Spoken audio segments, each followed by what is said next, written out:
What's up, babies? Oh. Welcome back to our telethon. We are so happy that you guys have been donating and watching and sharing this with your friends and family. We are right now at 17,471. Which is another one of my favorite numbers. But as we all know, Kevin's favorite number is 25,000. 25,000, which is what we're going for today. So we're today. going for that today. So shake your couch cushions. Shake your neighbor's couch cushions. Yeah, if you've been waiting to donate, or if you're like, I should donate to Scarecrow someday, today is the perfect day to do it. We are raising money to work on our infrastructure. If you've ever been to our website, you might notice that it kind of is bad. It's not the easiest to navigate. You'll find what you need there, but it's not like the ideal user experience. Yeah. We're trying to raise money so that we can give it a whole new revamp to make it easier for you guys to see what we have in our inventory, what's in stock, what you can buy from us, what you can rent from us, and also kind of revamping our rent by mail program so that it's really easy. Say you're in Utah and you're like, God, I know Scarecrow has so many cool things. I could just go on the website, see what it is, and then all of a sudden I have my tracking number and stuff is getting sent to me right now. So we're trying to make everything so much easier for you guys, and keep our collection accessible to the public nationwide.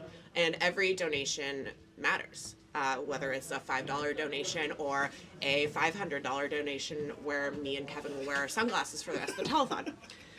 Anyways, we're creeping up towards our goal. We really appreciate everyone who's chipped in so far, and that was my long-winded. There we go. Yeah, that was a lot.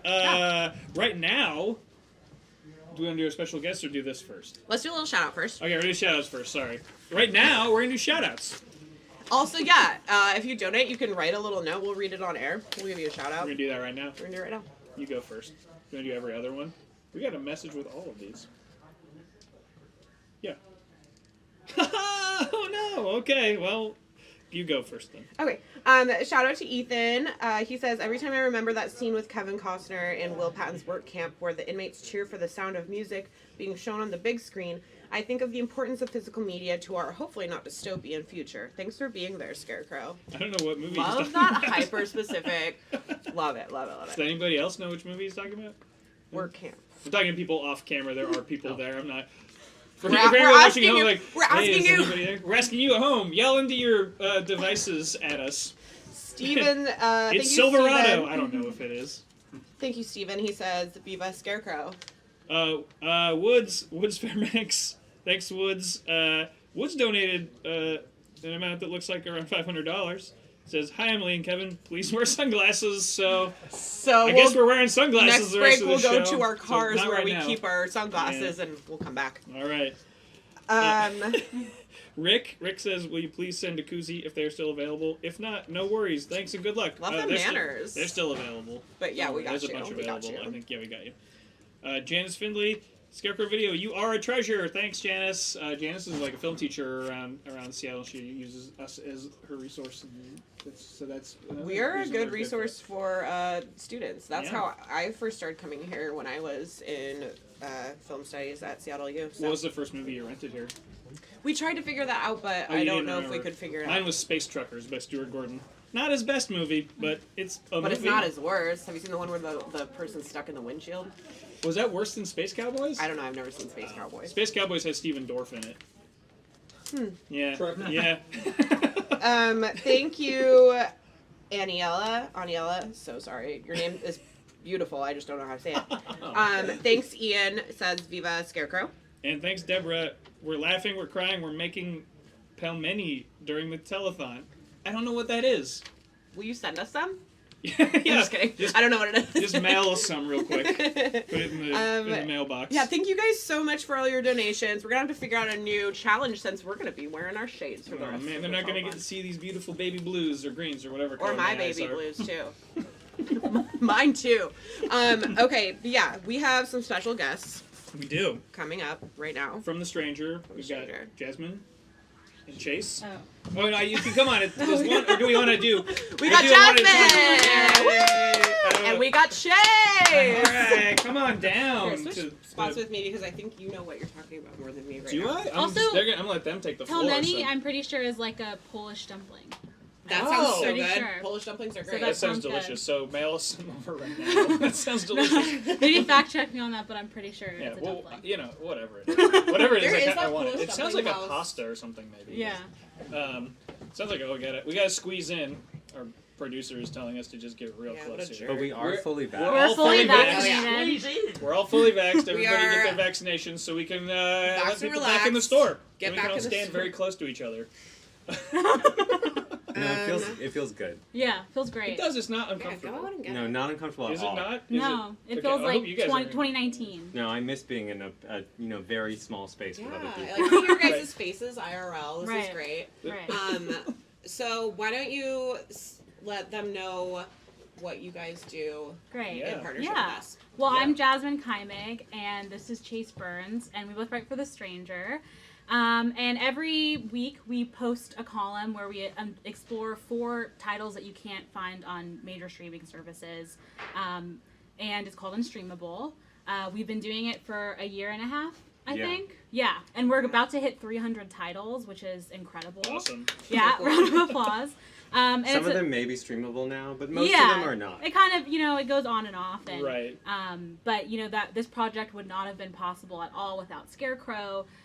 It kind of started here. It'll end here. It'll end here. Oh, no. Ooh. No. But, Unless you guys keep donating. Keep donating. Right. donate $1,000 if you don't want it to end ever. If you Keep do want going. it to end, don't donate anything. yeah. Yeah. Just don't tell us. Yeah, weird. Right. But Well, if you do want it to end, don't tell us. yeah. Don't let us know, but donate the Just- money still. Sorry.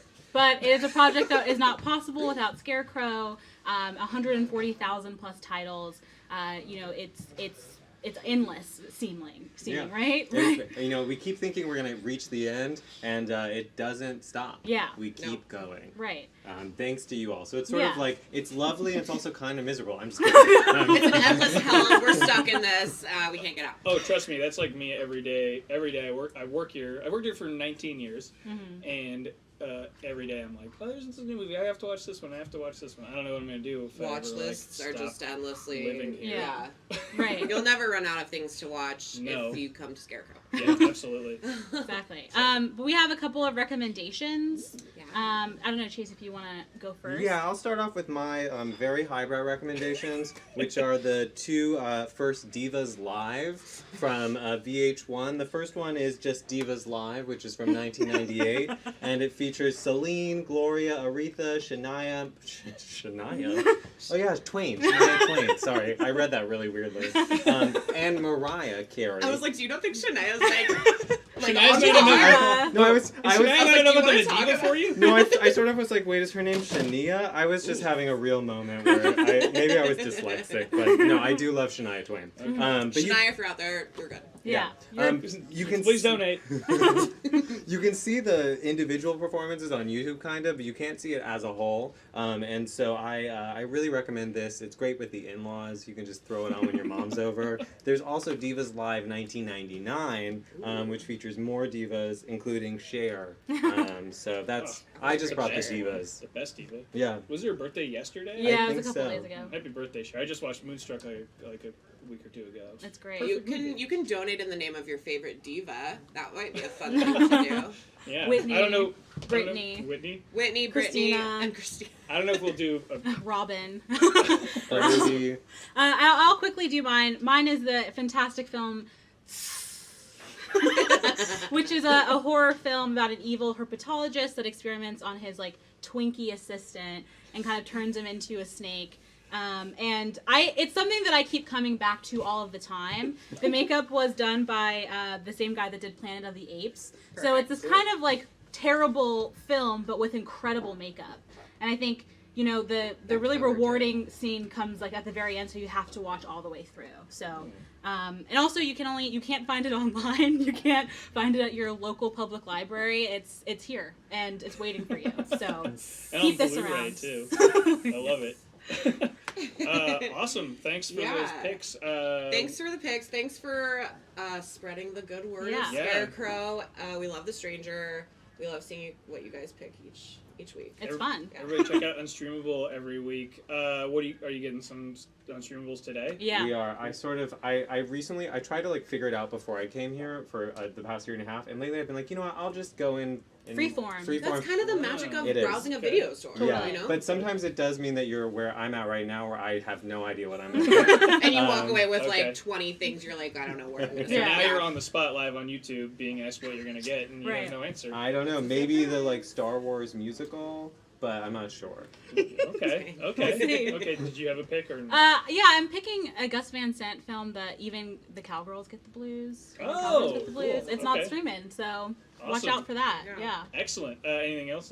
Any last words to the viewers? Not like Donate, you know? Donate. Let's keep Yeah. this place around. Yeah. Awesome. Thanks for stopping by. Thank you. Yeah, you heard it from the city's coolest newspaper, The Absolutely. Stranger, that you should keep us around. So Yeah. The only newspaper in town. only, yeah, seriously, the only video store, the only newspaper. We got a partnership going. So yeah, donate to us today. Read The Stranger, rent some movies. Yep. Those are cool things. That was great. You want to be cool, right? Thanks for stopping by. Yeah. We have more special guests. You looked at me when you said that. I was like, I'm gonna be here till like 8 Thanks p.m. for Emily. Thanks for Yeah, stopping thanks. by. You can leave now. Thanks for finally showing up. Wow. Okay. Yeah. Yeah. Well, I've had a few beers, so now things are gonna get a So little saucy. Kevin gets mean. I'm gonna get super mean. No, that's not true. Yeah. Whew. Well, that was so. That was awesome. That was really cool. We love being involved in the Seattle arts community, whether it's with The Stranger or with other communities and classes and groups that use us as resources. Yep, our sister organization up the street here from us, the Grand Illusion Cinema, Illusion. which you saw in the Sprocket Society video earlier today with the watching movies with Jimmy. Boy, whew. Sorry, I'm worn out from. I'm still tired from running around doing grabbing videos. I'm gonna have to run out to my car and get sunglasses now. And I have to run. I run everywhere. We're gonna sprint. Yeah, I sprint everywhere. I don't walk. If you know me, you know I don't walk anywhere. He's really I fast. stand or I run. That's it. 2 speeds. So if you want to keep on top of the latest news that has to do with Scarecrow, latest reviews, links to all our podcasts, our latest episode of Viva Physical Media, etc. Reviews by me and Emily. Reviews by us, sourced from our letterboxd accounts by Mileage. Generally, yeah. The best way to learn about these things is to sign up for our e-newsletter through our website. So if you go on our website, somewhere on that website, you should be able to sign up for the newsletter. And like I said before, if you would like that journey to be easier, donate to us so we can have a better website. Somewhere on our website, our current motto. Yep. That's true, yeah. I know, right? Somewhere on the website. Yeah. And yeah, let's talk about these stickers again. don't forget, it's been a while since we brought these up. We got these stickers. This is this cool bumper sticker Name me 3 places you would put that sticker. on my car, and then on 3 different parts of my car. Okay. I would only put this on my car. That's for me, though. I don't know. No, I'm talking about hypothetically. Oh, hypothetically, you could put this on your car. You could put it on your refrigerator. You could put it on your dog if you have a large enough dog. Yeah, but make sure he's okay with it first. Yeah, ask him. Some Or more her. hypothetical places for the stickers. Your laptop. If you play guitar and you have a hard guitar case, I know a lot of people, like my little sister likes putting stickers on her guitar case. Maybe that's a cool place for it. That's very cool. If you're a teen, maybe your bedroom door, if your parents are fine with that. And if they're not, do it anyways. You're a teen. Do whatever you want, teens. Yeah. We give you permission to do whatever you want here at Scarecrow Video. But yeah, we also have this little one, which is really cute. I would put this one on like your planner. That's where I put some little stickers sometimes. Okay. I feel like a lot of the reason people don't like stickers, we're just getting into this now. A lot of the reason people are hesitant about stickers is that they're like, well, where am I going to put a sticker? We just gave you so many ideas. Well, I know where we can put a sticker, real quick. Let me move this. Oh my Any fans God. of our YouTube program, Viva Physical Media, know that we have a shelf where we hold our bucket that holds all the movies we It's talk called the about. bucket It's shelf. called the bucket shelf, and it's covered in just awesome stickers. And so there's got to be a spot for this sticker somewhere. Right there. That's fine. That's it. It's live. This is live TV for you. Is that okay? Yeah, that's fine with me. And there you have it. Look at That's that. That's how you put a sticker on something. If you also have a bucket shelf at home, like we do, Might. Your bookshelf, maybe your dresser, bookshelf, your nightstand. Yeah, you might have one. You might not have a bucket on it, but it might have other stuff on it. You can put a sticker on there. Put it on just like that. It's easy. It's easy, you guys. It's never been easier. And it's never been easier to rent the types of movies that you love. And that's why we have our rental by mail program, where no matter where you are in the country, you can go onto our website, figure out what's in our library that you would like to rent, and we'll send it to you, and it'll get to you real quick. And you can be a part of the Scarecrow experience without being from Seattle, Washington. And keep donating so that we can make it much better and easier for you to get those rent by mail titles to you. You know, to get all those titles that Chase and Jasmine were just talking about. You can't find those anywhere. Both fucking Divas things. Both of them. You could rent them both. You'd have to go on YouTube and, like, let's say you're having a party. Right? Yeah, okay. And you're like, you know what would really make the vibe? Shania and a bunch of divas. You don't want to be standing next to your YouTube, like, changing it. You want to be mingling with your guests. Yeah. And that's going to be really important this upcoming year because we're getting back. We're going to have get-togethers. We're going to get back into parties and get-togethers and awkwardness. So once you're done watching your pizza on TV, you're going to put on Divas so that you don't have to stick around your computer and, like, literally change from YouTube video to YouTube video. You can literally put it on your big screen TV and just press play on your Blu-ray player. And it'll be the best party anybody's ever been to. You really will. So coming up, we got more stuff. We got some more room tours. We got some music videos. We got some more psychics. We've got the ladies of Scarecrow. Oh yeah. So girls work here, and there are a few of them, and we have a little something for you. So just keep your eyes peeled. So there you go. Ooh, we got a cocktail coming up too.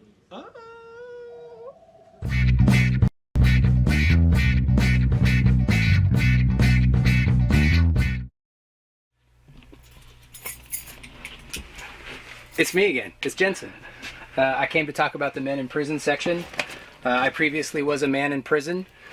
Don't worry, I'm not bad. I was wrongfully accused. I'm not a Bad Boys. Also, if you've never seen Bad Boys, this is the good Bad Boys, not the one with Will Smith and Martin. A lot of people really like those movies, but I think this one is much better. In this one, you get to see Sean Penn smash a dude in the face with a pillowcase full of Coke cans. Also, I heard that Sean Penn runs a vaccine clinic for COVID-19 right now, which is very cool. And he hangs around, and all the famous people go to get their shots there so they can talk to him. There's a lot of films in this section that, for some reason, I've really connected with. I don't know why. One of them is this one, Brubaker, Robert Redford. I think came out in 1980, directed by Stuart Rosenberg. It's based on a true story of a prison that was so sort of dilapidated and abusive towards its prisoners. They were using them as slave labor, and it was the economy of the town essentially was that prison. That's still a current sort of system for a lot of towns these days, which is pretty disgusting, but I guess I'm not here to get political. Stuart Rosenberg also directed my favorite movie of all time, Cool Hand Luke. This is the finest piece of cinema that I've ever had the pleasure of seeing. I saw it in the theater, obviously not when it first came out because I'm not that old. I went and saw it downtown, and I brought my wife with me, and she cried at the end. It's so great. And actually the first time that I saw Cool Hand Luke, I was in juvenile detention because I was a bad kid. And they thought, for some weird reason, the guards thought that it would be a good idea to show a bunch of kids in juvie this movie, thinking that it wouldn't just further spark them to completely resist every bit of authority that there ever was, because that's all Paul Newman does in this movie. Is he's just like, you want me to do things? I'm not going to do things. And I'm going to have a lot of fun, making you feel like a jerk for wanting me to do those things. So I'm definitely not going to do them. The authorities never win, and I think that's a beautiful thing. This section moves up here. Oh man, this is funny too. We watched this show Oz for a long time. All the seasons. This is a ridiculous television show, but well worth your time. This is kind of an earlier HBO thing, and there's a character in here named Adebisi that screams at the top of his lungs, "Give me some tits," and he's not talking about breasts. There's Papillon, not that one. Psych. The good one, Dustin Hoffman and Steve McQueen. All these classic dudes, you know. It moves a little slow, but Hoffman especially amazing in this movie. And though it's not in this section, he's also in another movie where he's just getting out of prison called Straight Time that I can't recommend highly enough. That's definitely one of my favorites. There's some newer things that are cool. I don't only like the 70s movies. This is an amazing section of films, and it's well worth watching. There's a lot of other men in prison movies that are down in the director's section that, you know, we could spend all day on. Brute Force being one of them. That's probably one of the best. But yeah, if you've never looked in this section before, I highly recommend it.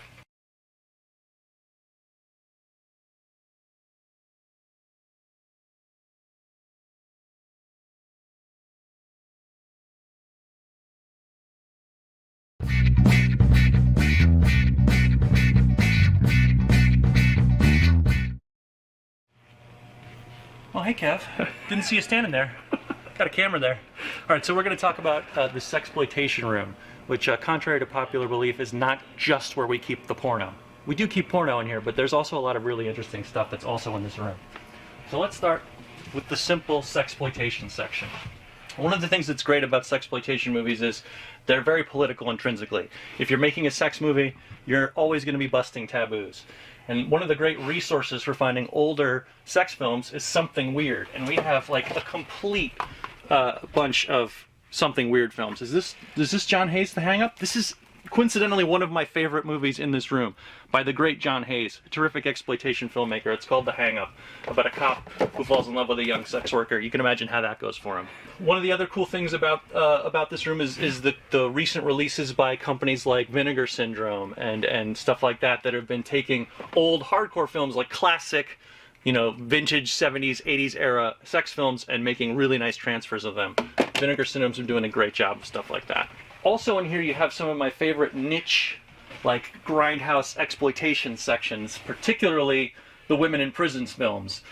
These are very sleazy, very dirty, but they're also really, really exciting, and they tend to be very, very political. One of my favorites is this one by Chirio Santiago. It's called The Mothers. And The Mothers is really, really notable for being one of the few women in prison movies that features almost an all-female cast, and they're not victims who get like railroaded by the system and like accidentally sent to jail. They're spies who go in undercover, and in the middle of the movie they blow up the prison and it turns into a jungle adventure movie. It's totally awesome. The sex documentary section has some really cool stuff in it too.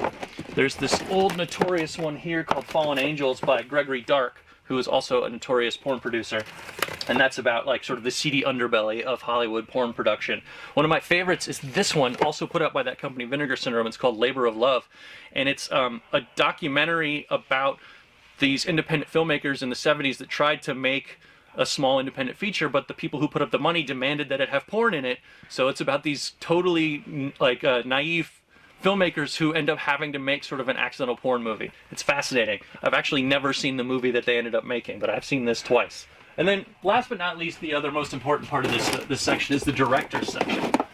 And some of these are just hardcore filmmakers like Andrew Blake, or not Tinto Brass, but Alex de Renzi, or people like that. But you also have some really cool filmmakers like Maria Beatty, a very famous, notorious female sex filmmaker, Gerard Damiano, who made the legendary Deep Throat, Jus Jacan, who did Emmanuel. You've also got Bruce LaBruce, who really doesn't make porn. He makes erotic and strange queer films. There's Russ Meyer, the great satirist.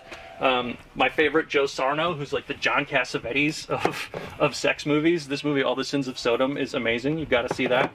There's also Doris Wishman, and Doris Wishman is notable for being one of the earliest female sex filmmakers, and she also made some really early films that featured queer characters or trans characters. Now, by the standards of our day, they're very politically incorrect, but at the time, they were progressive.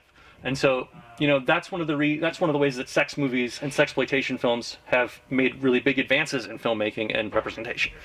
So, if you come to the Scarecrow and you go into the sex film room, don't be afraid of the porno. Look for the good stuff.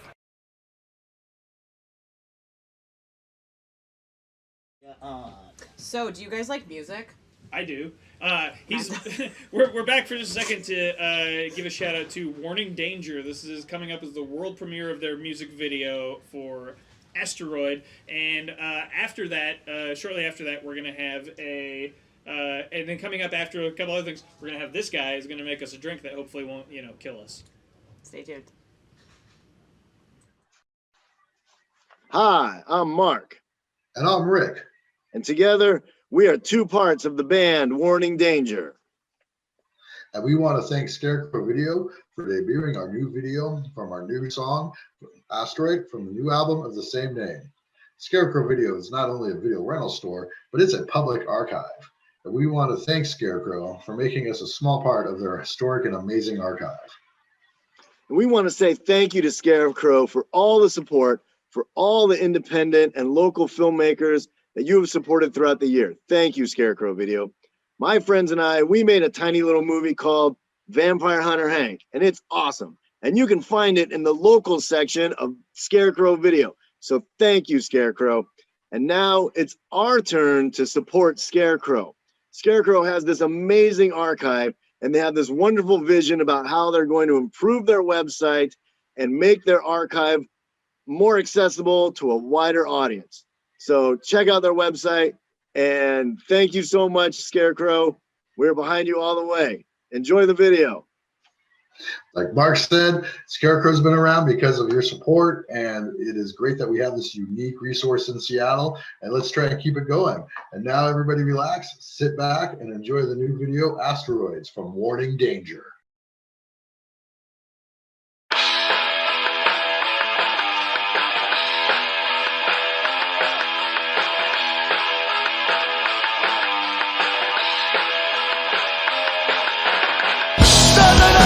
Coming down, bigger than the whole damn town. Coming down from heaven's space. Teach a lesson the entire human race. Oh, asteroid, asteroid. Stop dropping rules, that what you do. Oh, asteroid, asteroid. Hide or I'll make it, doesn't matter what you do.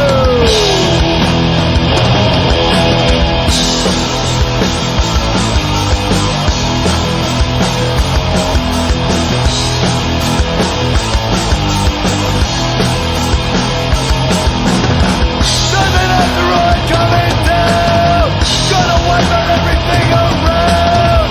Why I care so much about my weight and worry so much about the food that I ate? Asteroid, asteroid.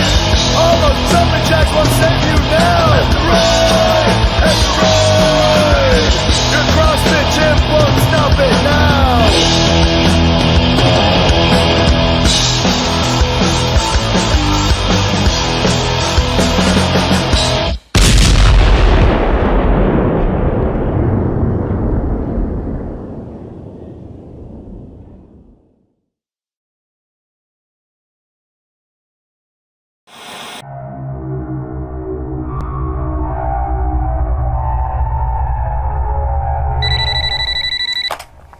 You're on with Sarlacc. What do I know for you? I got a problem. Oh, yeah. I could probably help you with that. I'm sensing that you're in some kind of hurry, or maybe you need to liquidate some assets soon. But that's not it. I really need to know if you have a copy of... Waterworld, maybe? On Golden Pond? Looking for Mr. Goodbar? Call it a gut feeling. A copy of Wild at Heart by David Lynch. It's for film class thing. Hold on, almost out. Anyway, I can't make heads or tails of your website, or I can make reservations online, right? For sure. It's a little clunky right now, though, so what we're doing is trying to scrape together some donations to help streamline the website, to completely overhaul the user interface, and searching for the collection will be easier, and a higher functionality in reserving titles, and even recommendations for what to watch next. It'd really save my bones if you could reserve a Wild at Heart for me. Oh, yeah. We got you covered. You coming down tonight? All right, I'll be right down. Oh, shit, where are my keys? Hemorrhoids. Ugh, should have seen that coming. Oh. You're on with Sarlacc. What do I know for you? Loving the show so far. Thank you. Quick question. Do you have anything for free? You mean besides wit, expertise, and punchy banter? Of course we do. We got all kinds of community programming that benefits everybody. From the young, we have Children's Hour, and for the old, we have the Silver Screeners. And we got Carpool Cinema, we got Movies in the Park, we got the Scarecrow Radio podcast, we got a couple of shows on YouTube, Viva Physical Media, and From the Art House to the Fart House. Those are hosted by a lot of the same people that you've probably seen right here in this telethon. You all do seem attractive and cool and smart. Thank you. I agree. And may I say, hubba? Oh, we got a couple twice monthly Twitch screenings that we host, and we got a virtual film club. So, come party with us. Hell yeah! Make sure to smash that donate button so we can keep some of these programs going, and maybe even conjure up some more. I sense that you will. Thanks for calling.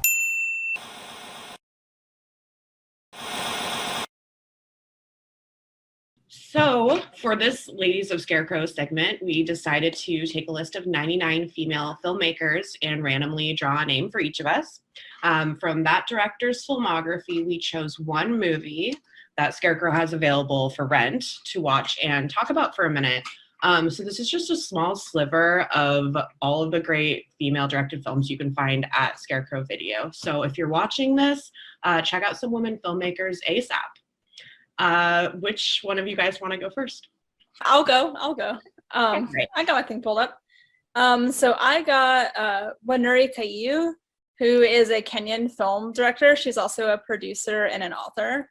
And she has made a handful of feature films, most notably From a Whisper, Pumzi, and then Rafiki, which is what I ended up watching. Oh, yeah. So her films tend to be a little bit political. She also did a Afrofuturism film with Pumzi, so she's definitely into kind of challenging norms and being kind of on the forefront. And she's also part of a collective called Afro Bubblegum, which is just a group of Black artists who do fun, in her words, frivolous and fierce work and fun. But to go into Rafiki, so Rafiki came out in 2018, and it means friends in Swahili. And it is based on the short story Jumbula Tree, and it is a lesbian romance film. So it is about, so I will get to why that's cool. But the movie is about two girls who are both daughters of political opponents, and they're conservative 10 in Kenya. So they develop a relationship that becomes more romantic, and are kind of quickly ostracized by the community because being homosexual in Kenya is still actually illegal. So eventually they are outed and attacked and arrested. And one of the girls is sent to London. And the movie has a really sweet ending where one of the girls pursues her dream working as a doctor, and the film ends with them reuniting years later. And that's the end of the movie. Spoiler. So spoiler. Yeah. It's a sweet movie. But yeah, the reason this was so groundbreaking is, of course, that homosexuality is illegal in Kenya. So this movie was banned when it came out in Kenya. But Kaiu was able to sue the Kenyan government to get it shown there for a week so that it could be nominated as Kenyan's pick for the Academy Award Best Foreign Language Film. It actually ended up not getting submitted for that, but I think the fact that she even got it screened for a week is huge. Also was the first selection in Cannes, or first Kenyan film to be screened at Cannes, which is really cool. So, and what year was that? What 2018. Oh, wow. Oh my gosh! So just a few years ago. Just a few years ago. Oh, wow. So this is definitely a filmmaker to watch out for, I think, because she is clearly upcoming, doing some really cool work and pretty fearless, I'd say. As far as the movie itself, I think going into it, you don't want to expect all that much out of it. I think it's a sweet movie. The narrative is a little contrived for US audiences, but again, in Kenya, I don't think that this is a contrived story there. I think it's really important to have those kind of stories there. And the thing that stuck with me the most is the colors in it. It's an extremely vibrant film. Lots of pastels and blues, really cool gels over the lights. And that's really stuck with me. There's kind of a theme of pastel pink and blue mixed together in the movie, and it's just love it. Really, really beautiful, I'd say. So I was really excited to get Wanuri Kaiu, and you can find her movies in the Kenya section. Oh my god, wait, I'm sorry. Oh, I have the case. You can see the blue and the pink there. The case itself is very vibrant. I remember this was screened at SIF when I was working there, and I wanted to see it, and I remember it so clearly because of this poster. And the art for it. It's just really striking in my opinion. So definitely check it out. Do you remember when you when it was screening at SIFF? What did it get a large audience? It wasn't during Fest. This was Okay. just during the normal time. Okay. So I don't remember what the audience was like there. Okay. Mhm. Cool. Very cool. Yeah, that definitely makes me want to go watch that. Yeah, I'm definitely going to be watching her other work now as well. So, yeah, Rafiki. Awesome. All right, who's next? I'll go next. Okay.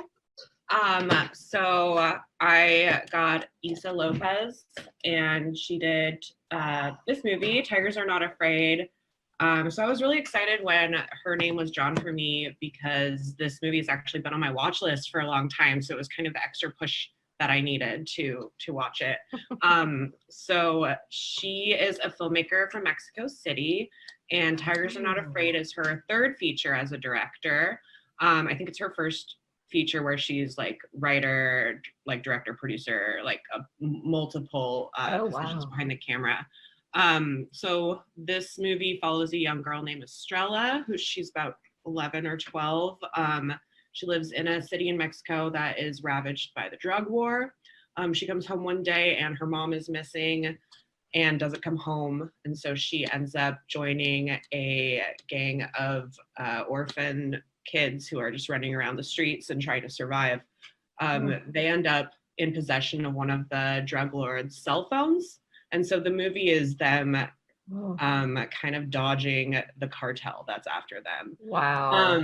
So during all this, Estrella is having like supernatural visions of her mother, of other women victims of like sex trafficking, and a bunch of other like really creepy, haunting images. So although most of the story is just like a drama based, it's horror adjacent with those supernatural elements. Also just because of the horror of this girl's childhood trauma that she's experiencing.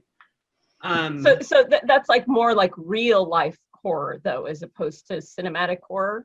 Yeah, but she has these like ghostly visions of these monsters and these paranormal like specters that kind of follow her wherever she goes. Wow.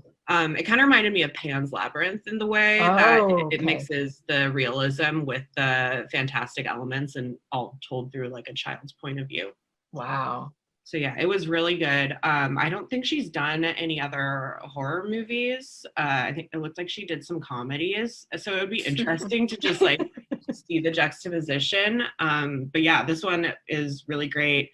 I remember Shudder put it out, the streaming service Shudder put it out, but it was so well received that they did decide to like go ahead and make a physical copy, which is great. So, you know, we can actually rent it in our store.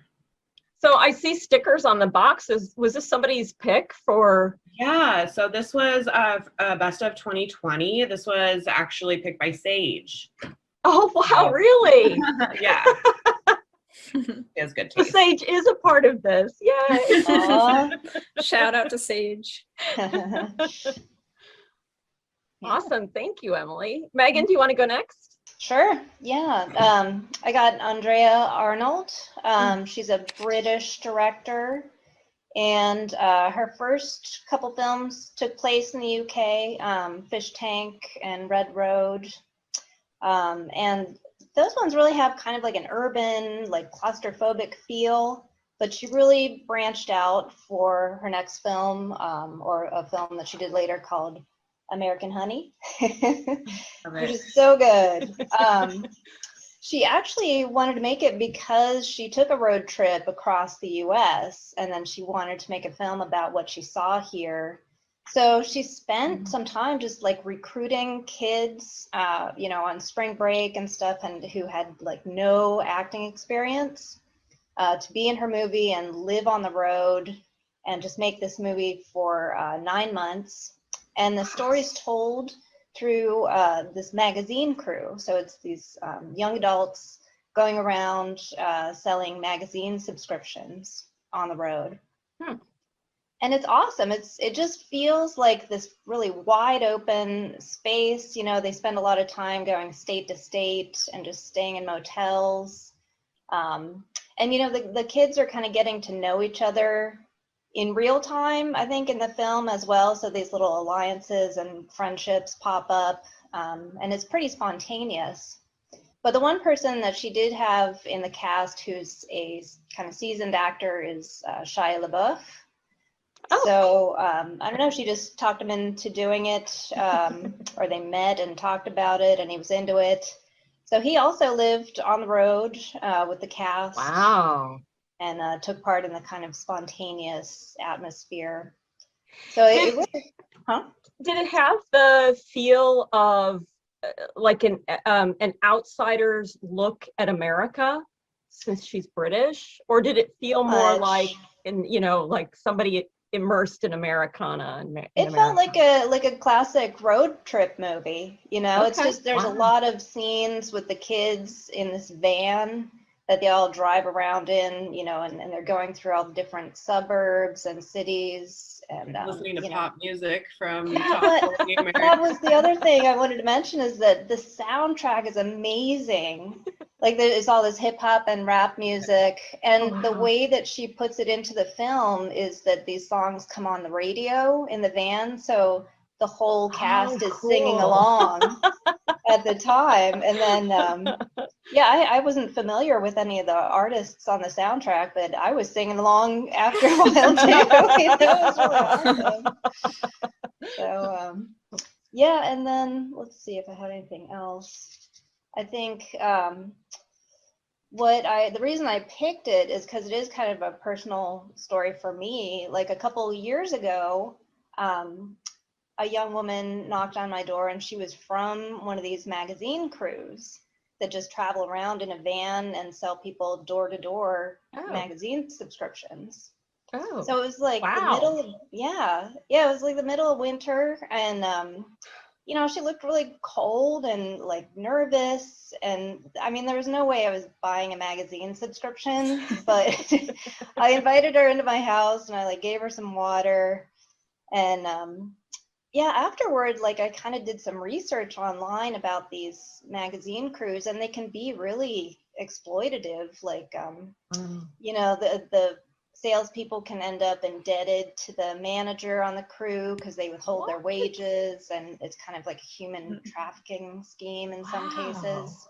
We had to do it in middle school. That was a school. I'm not kidding you. It was a school I know, thing. but it's funny to think about middle school children being trafficked. No, but it's the same thing, right? It's like they're trying to teach you skills, but they're actually using you to sell their magazine subscriptions and for prizes. So it was like, sell this many, you get a prize, and it was like, oh, that's icky. And then you watch this, and it's like there's a whole industry. See, I didn't realize that. I didn't know that was a thing. I thought it was odd too, so I did the research. But Andrea Arnold's vision of it is much more like joyous, and it's just like an idyllic vision of these kids driving around and like experiencing life on the road. And so I hope that the woman that I met is part of the crew like that, and not the ones I read about. Yeah. Wow. Very interesting. Yeah. So now I have 3 movies on my watch list. These all sound like amazing. Right. Okay. So my director was Angela Robinson, who I didn't really know much about. She's a director, writer, producer, editor. She has 9 directorial credits to her name. And in March, she just signed a contract with Warner Brothers. So I suspect we're going to be seeing a lot more from her. The movie I picked that she did is Professor Marston and the Wonder Woman, which I'm realizing is now probably backwards, but Professor Marston and the Wonder Women. So this is a biopic. Thought of you the whole time, Darcy. Thank you. Darcy has a special place in her heart for biopics. Not at all. The bad spot in my heart. A black spot in your heart for him. So this movie is from 2017. She directed and wrote it, and it follows. It's basically the real life origin story of Wonder Woman, which I have to say I went into this with some trepidation. I was like, I'm not a big, superhero movie person. And I was like, not at all what I expected, not even remotely what I expected that this story was going to be about. So this guy, William Moulton Marston, and his wife Elizabeth were professors of psychology in the 20s, so right after World War I, and he actually served in World War I. And they were research psychologists.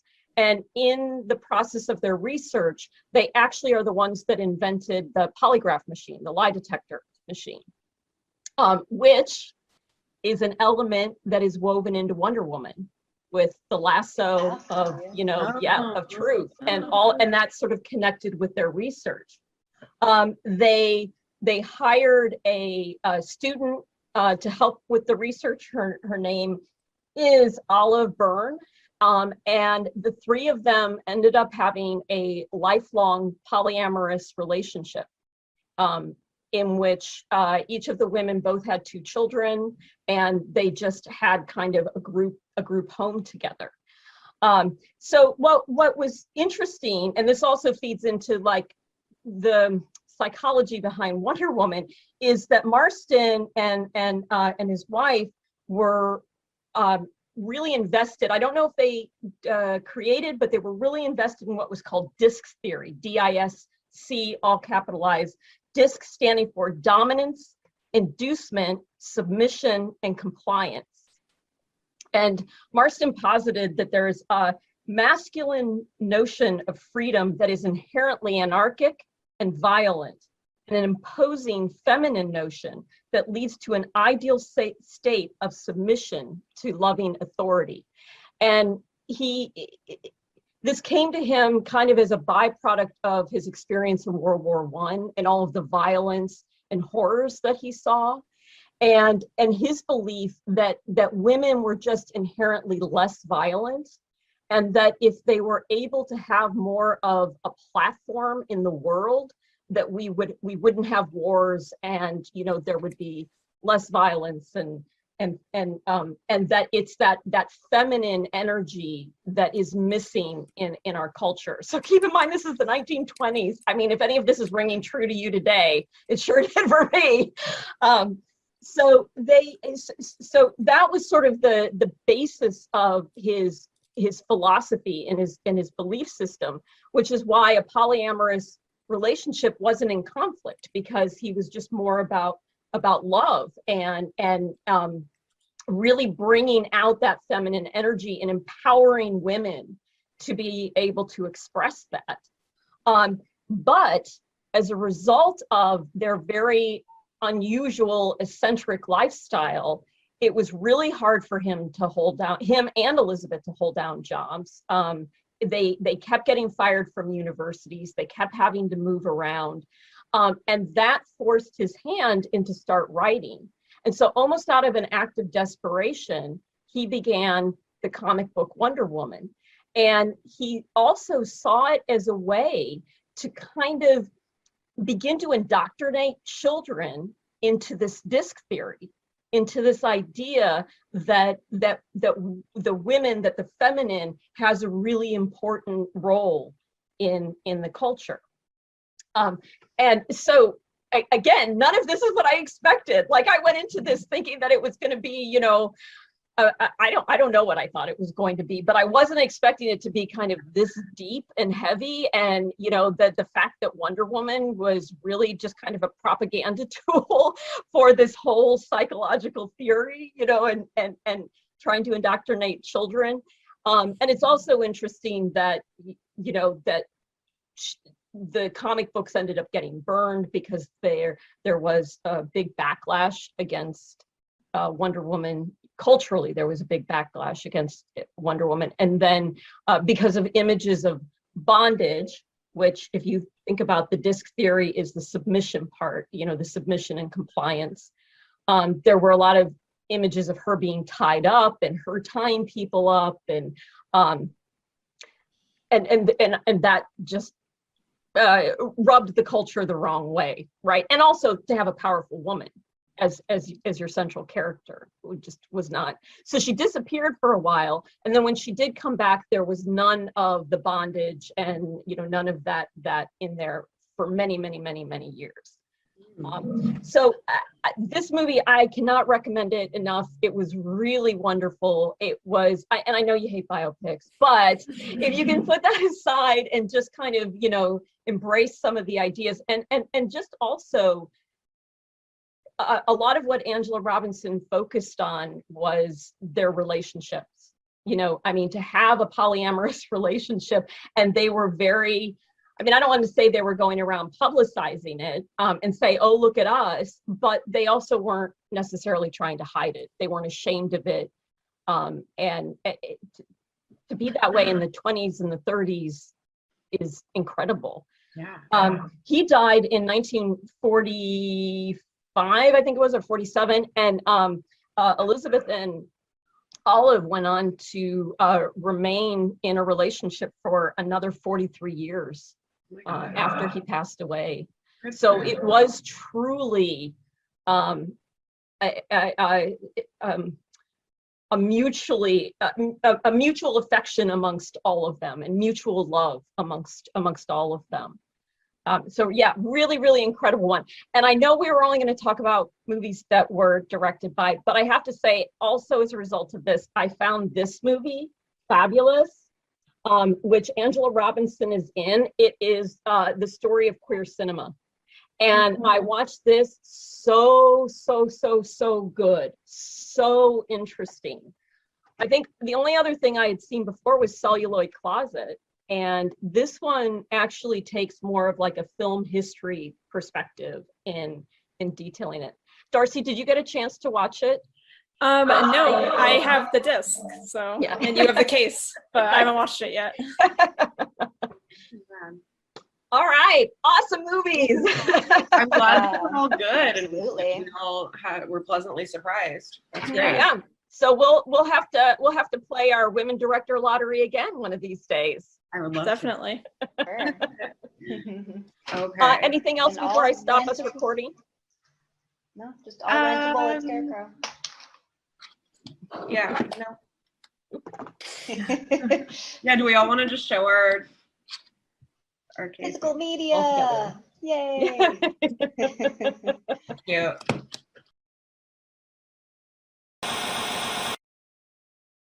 And you're back. You guys, Kevin just said I literally always look cool. And so Well, that's true. really nice of him. Yeah, I think he looks cool a lot of the time. A lot of the time, see? But not all the time. And, that's fair. That's totally fair. Anyways, we have a really important announcement from our friend and coworker, Jensen Ward. Yeah, so here he is, Jensen. What do you have to say? Thanks for having me on your show. I heard that it's a life or death situation if I say this, so I have to say it. Buckle your swash and jolly your Roger. The pirate movie is my favorite movie of all time. Please let her go. Thank you. Oh my god, he seemed so sad, but it was funny too. Wow. I don't know. I hope that all gets figured out really, truly. Okay, as you can see, we're wearing sunglasses now. Because of viewers like you, we are now wearing sunglasses. If anybody else has any other great ideas for what we should do for money, keep it coming. Because we're at $19,535, we're like $5,500 away from our goal. We are so close. That's pretty fucking close. Thank you guys. Thank you so much. We got some shout outs, of course. I'm gonna have to hold it close to my fist and wearing these goddamn You can do sunglasses. first page. Ethan, You can read it. I can. Ethan says, thank you, Ethan. Ethan says, this is my second donation, so please skip the first honor and just use this if that's okay. Whoops. Well, sorry, Ethan. I didn't know what it was going to say. I didn't read these before. It's okay. Ugh. I love being able to rent real physical media and share my love of horror movies with my daughter. She loves being able to be in the store, browse, and find cool films to watch. I hope everyone gets out to support you folks. Ethan and Sage, the Teen Horror Cast team. Oh, and that's cool. We've listened to some of that. It's awesome. Check it out, the Teen Horror Cast team. He's watching horror movies with his daughter, and then they talk about it, and it's really good. Yeah. It's really fun. Cool podcast. We got another. Thanks, Michael. Thanks, yeah. Deborah. What were you gonna say? Oh, I was just gonna go because I didn't think you were gonna go, but it's just because our timing was weird. Yeah, it was weird. I think it's the sunglasses. I can't read you. Okay. I just feel like I'm too cool. You're too cool. Okay, keep going. Keep going to the end of the page. Oh, I'm doing the whole page. Yeah, I'll do the second one. Bryce says, I've missed exploring my favorite movie labyrinth since leaving Seattle. There's no one else like you, Scarecrow. Until we meet again, here's a little something from me to you. Thanks, Bryce. Thank you. Thanks, Janet, for your donation. Daniel, thank you. Daniel says, please check out the Golan Globus movie, The Apple. Insane soundtrack. Yep, true. That's true. John says, without a doubt, the finest physical media store in the world. Thank you, John. Thanks for your donation. And now it's your turn. And now it's me. Okay. Thank you, Mark. He says, thank you, Scarecrow. Thank you for the ongoing support of local filmmakers and music makers. We are so blessed to have a community of film buffs and an institution like Scarecrow Video where we can share these ideas and see new movies and learn new things. Here's to helping Scarecrow stretch their wings, widen their audience to beyond their Seattle home and across the world. Fly on, Little Bird. Fly on, Video Store. Fly on. Thank you to my bandmates, Brooker, Reich, and Ian. Thank you to the director of our music video, Sean Downey. Thank you to Scarecrow for showing our video, Mark Osler, Warning Danger lead singer. Thank you for letting us premiere your video on our live that was telethon. cool. That's it was awesome. like TRL, you know? It was like I TRL. felt exactly like Carson Daly. Yeah, and I felt like also, I guess, Carson Daly. Maybe another one of the cool VJs. Like who? Jesse? Yeah. That guy Jesse that they found on the road and they brought him on TV? Yeah, that's you. Like, you're on MTV now, for some reason. Thanks, Cameron. He says, double mystery box, please. We'll get you that double. Yeah. Thanks, Carol. She says, onward, Scarecrow. It could be another one of your moms. It's not my mom. It could be one of my moms. Thanks. Mom, let me know if it's you, if any of these are my moms. Thanks, Damon, John, and Greg. So thank you guys so much. We're getting closer to our goal. We're really thankful. We're so close. We got a bit to go still. So everybody share around to anybody you think that will like it. Just tell everybody. Help us get to that goal. Yeah, go on our website. You can see the fun little incentive gifts and prizes you can get, like a koozie, a pint glass, T-shirts, bumper stickers. Sponsor a shelf, sponsor a section, get a poster. There's so many cool things that will not only help us, but will help you look cooler to your friends. Yeah, give us $500 and Emily and I will do a Titanic. We'll do a screening of Titanic with you. We'll come do live commentary. Yeah, actually, if you guys want, if you do donate $500, me and Kevin will do a screening of Titanic where we will chat with you and talk to you through the movie. Yeah. Yeah. Because we both love it. And we offered this incentive last time. And nobody did. No Nobody one took wanted it. No I one don't took it. I don't know if it's us or Titanic. I don't know either. I blame Cameron. James Cameron. Just a guy named Cameron. I blame Cameron. I blame the guy that spiked everyone's drinks with LSD. again! Oh, sorry. What? That spiked everyone's drinks where? Didn't the James drinks? Cameron? No, he didn't do it. Somebody put PCP in the chowder on the set of Titanic. Yes. If you want more fun facts like that, maybe we can even rope Matt into watching it with us. 100%. We won't even need to rope him. Well, let's really. that's Come a good on segue. up. Let's bring this guy over here then. Speaking of James Cameron, Hi. I don't know. Hi, Matt. I don't have sunglasses. He doesn't. That's no, fine. You weren't required to. You're not required to wear them. Yeah, by law. We've got Matt here. What's going on? I'm gonna make you guys some cocktails. Okay. That's really You like the movies, cocktails? I like movies and cocktails. I've never seen the movie Cocktail. So You who, have it? No. who here likes to drink an Aperol spritz? Me. Probably. You ever had one? No. It's basically just Prosecco and Aperol. I like any it. cocktail that has Prosecco in What's it. Aperol? It's like Campari, but it's a little different. What's Campari? This is gonna This is gonna take all day. Okay. It's like a liqueur. It's like a citrusy liqueur. Yes, do you want to read This the is back the of bit. the This is the Aperol? bit. here? Come on. Since its creation, Aperol has been the quintessential aperitif. Its unique secret recipe has remained unchanged throughout the years. Okay, Aperol is Okay, it's an Kevin? irreplaceable ingredient for the preparation of the original Aperol. I gotta tell you, Spritz. I wasn't listening to a word of that, but it sounds great. Okay, so I'm going to make you a variation on that, which has a secret ingredient, which is this. It's called orange shrub. I love it. The That shrub sounds good. is like a vinegar-based Liquid thing. PCP. It's liquid PCP. It's vinegar-based. So what you do is you just take some orange juice, 1 part orange juice, 1 part sugar. You let that sit for like a day in a jar, and then you add an equal third part of apple cider vinegar. Let that sit a while longer, and you have this I stuff. just looked up what a shrub was the other day because I was at a restaurant that had it on the menu, and I was like, I thought that was a bush. It is. That's where they get the name from. And it turns out it's also that. A what- vinegar Now these flutes are hollow in the middle, so we're going to put the Prosecco in first, which is not what I would normally do, but we don't want the Aperol to sink too far to the bottom. Okay. So that we're gonna do it like this Flutes, like the instrument. These are more like coops, I guess. Did I say flutes? Coops, like the car. I think it's cups. No.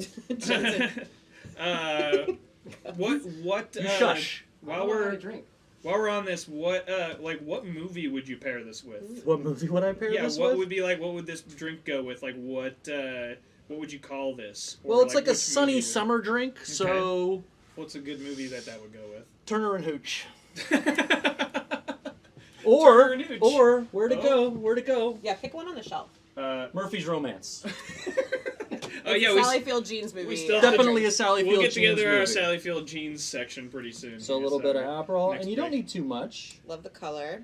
Oh yeah, that's my favorite part. Although I have sunglasses on, so it's hard to tell. You can always like. Is it orange or red? It's like a blood orange. Also, I'm blind. And then you just add a dash of this. Nice. No ice needed. Nope. The prosecco should be chilled. Yeah. And never then have I'm just warm gonna Prosecco. stir this up just a little bit because, like I said, the coops are hollow, and we I don't like want the that. Aperol to sink. I love that they're called coops. And then So the last thing you want to do is just take a little twist of orange rind, just kind of like that, and then you make sure you pre-score your fruit, people. One for you. Thank you. Wow, this is fascinating. You too can learn how to do this.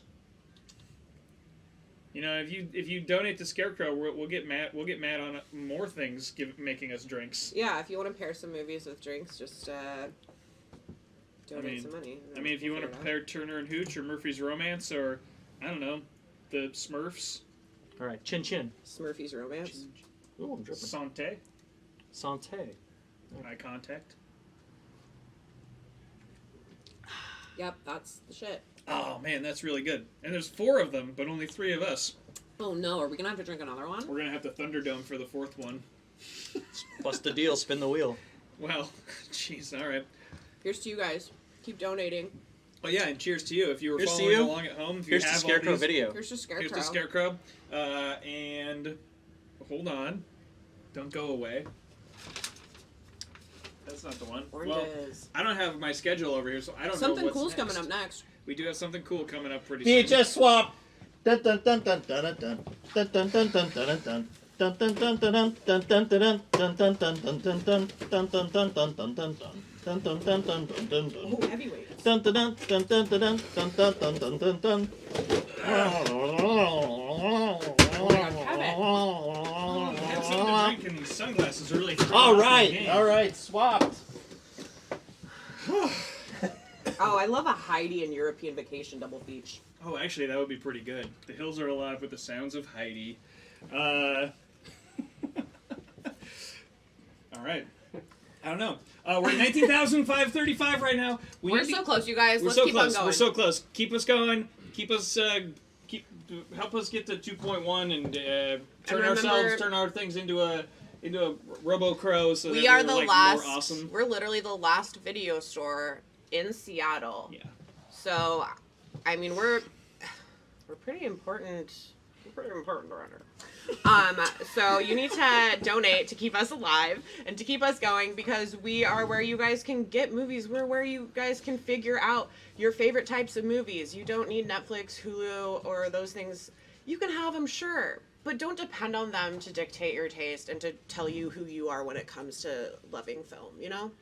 Browse our shelves, decide for yourself what you like, you know? Like how Jensen's favorite movie is the pirate movie. No one made him say that. No one made him say that. He's just loves it so found much. he found it on the shelf, he watched it and decided it was his favorite It's movie. his favorite movie. It seems out of character, but it's true. So- Jensen's favorite movie is the pirate buckle movie. your swash, jolly your Roger. Yep.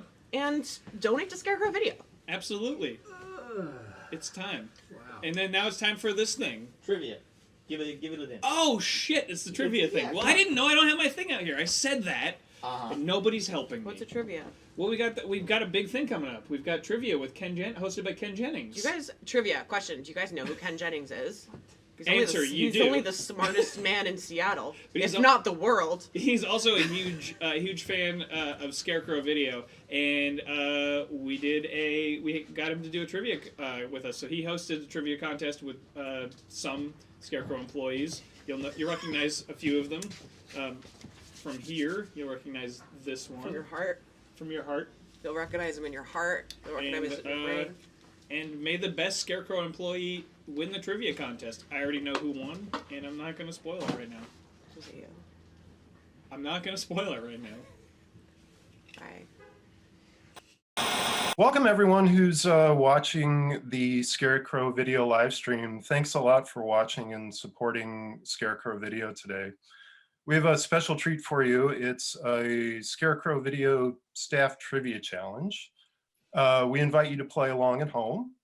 I'm John. I'm going to be keeping score and such, and we're incredibly honored to have, as our quiz master today, Mr. Ken Jennings. Everybody give it up for Ken Jennings. Hey, thanks for having me, everybody. Yeah. I am honored to be part of the first ever Scarecrow Video Stuff Trivia Challenge, which I'm sure we're going to keep that name.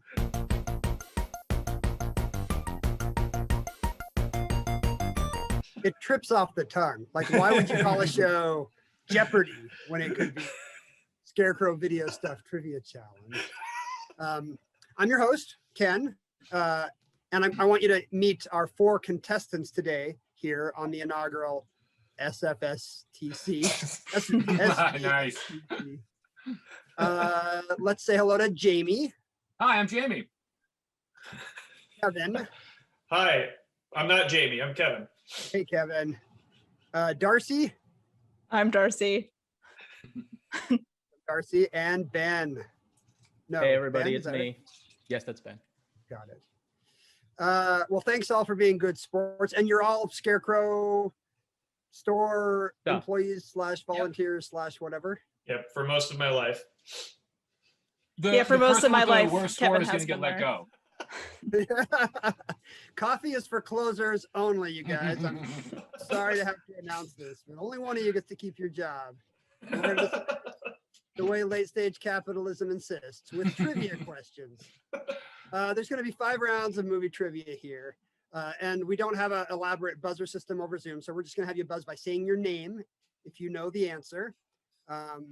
No penalty for missing a question, I think. Is that right? Yep. But if you get it wrong, it'll be up for grabs for the remaining players. So hang in there if you hear a wrong answer. Each question will be worth 10 points. Today's winner will receive free rentals for life from Scarecrow Video. Whoa. Finally. Crazy that staff doesn't already get that, and it's crazy that the host doesn't get that. And you're also going to get a picture of a trophy that John's daughter drew. Yeah, right here. Ooh. Beautiful. Is that a D and a heart? Yeah, it's her favorite director is Claire Denis. So, yeah. That's fantastic. Is it the Denis yes, Cup? It's the Denis Cup. Fantastic. Like, I didn't get into Claire Denis until I was 5 or 6. All right, are we all ready? Yeah. Do it. All right, we're going to begin with some general knowledge. Some of these are questions I came up with. Some of them have been submitted by Scarecrow fans. Thank you so much to our loyal customer base. When you think you know the answer, again, just buzz in with your name. And if maybe these go a little slow, you'll get some hints from me because I don't want any dead air. Good luck to all 4. All right. First, what title character of a 1968 horror movie is called Andy or Jenny by his mother and called Adrian by the neighbors? The character, I believe, never appears in the movie, although his mother and the neighbors are prominent. He's called Andy or Jenny because she doesn't know if it's going to be a boy or a girl. Ben. Oh, Jamie. Ben, yeah, Ben. Rosemary's Baby. Is correct. Yeah. Holy cow. Adrian has his father's eyes. Auspicious. Off to a good start. What future leading man made his movie debut as Billy Crystal's son in City Slickers? Ben. Is that Ben again? Jake Gyllenhaal? is correct. Oh Very my nice. gosh. Boy, I'm gonna You're lose on this the game. board. Complete the film analogy. Before sunset is to Paris, as before sunrise is to Kevin. Kevin. Shit, I forgot now. Vienna. Correct. Very Oh, good. God, I almost said Venice. Yeah, there's a version where they're just swimming through the streets. Right. What magazine's name can be produced by combining the name of the computer and the name of the cat from the movie Alien? Jamie. Jamie. Mother Jones. That's right. Very good. I think that's what the magazine is named after, weirdly. Really? No. Not me. In the movie Julia and Donkey Boy, what famed director drinks cough syrup out of a bedroom slipper? Jamie. Jamie? Harmony Korine? No? Kevin. Although that... Yes, Kevin. Werner Herzog. Yes, Werner Herzog's in the movie. Nice, Kevin. Nice. Harvey What Korine actor- probably did it backstage, like behind the scenes, I imagine. He's probably drinking cough syrup out of a bedroom slipper right now. Right? In But private. we couldn't get him We for couldn't the get him. live stream. Yeah. What actor has been Oscar nominated for playing 2 different U.S. presidents? Ben. Ben? Shucks. I was gonna say Anthony Hopkins. I think that's wrong. Are you going to say it anyway, or do you want to say that it's wrong? Anthony Hopkins. Is correct. Yes. Oh. Nice. Which one did you have off the top of your head? I assume. I thought of Nixon, but I couldn't think of the other one. I just thought there was another one. Wait. Plays an ex-president in. Does anybody have it? Point Break? Amistad? Yeah, very Oh, nice. John oh, Quincy yeah. Adams. Right. In 1984, Ray Parker Jr. lamented, "There aren't that many words that rhyme with what Ben. word?" I think I heard Ben first. Is that right? Yeah. Ghostbusters. Yes. That's why you have to steal the bass line of the Huey Power Lewis of song. Love or whatever. I think it's I Need a New Drug. Is that it? Yeah, it's I Yeah. Want a New Drug. Yes. I Want a New Drug, yeah. In Repo Man, when Miller is explaining cosmic unconsciousness, what item does he say there's no Ben. point? Ben? Plate of shrimp. Plate of shrimp. Very good. Wow. Very quick. Slow down. What?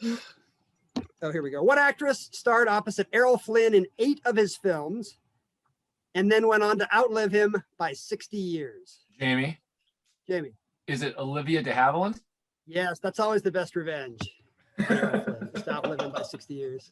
The classic long con. What movie inspired Baskin-Robbins limited edition flavor? Darcy, Can't Stop- Shrek. Wait, no. No. Never mind. Speed. I admire your speed, Darcy, but you're going to be annoyed when you hear that the flavor is, in fact, Can't Stop the Nuts. Dang it. Can't Stop the Nuts, inspired by... Ice Age. Ice Age. Oh. Oh, damn it. Let me have this one. Should we give Darcy a second chance at this? Ice I feel Age, like Ice Age. Darcy's please. got it. it is actually not Ice Age, although it does make sense. It's a very similarly named movie. Ben. Ben? Oh, Frozen. I never said it was a cartoon, right? It's not a cartoon.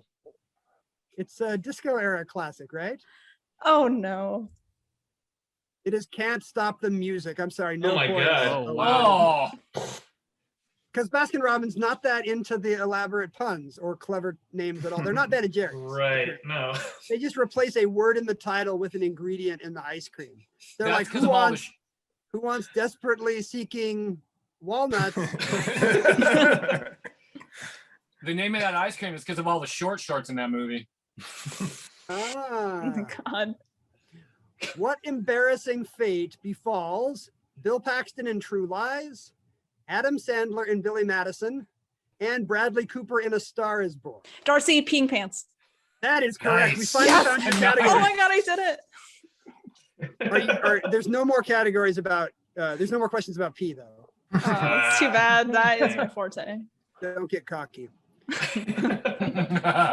What Oscar-winning actor, writer, director has directed both a Frankenstein movie and a Dracula movie?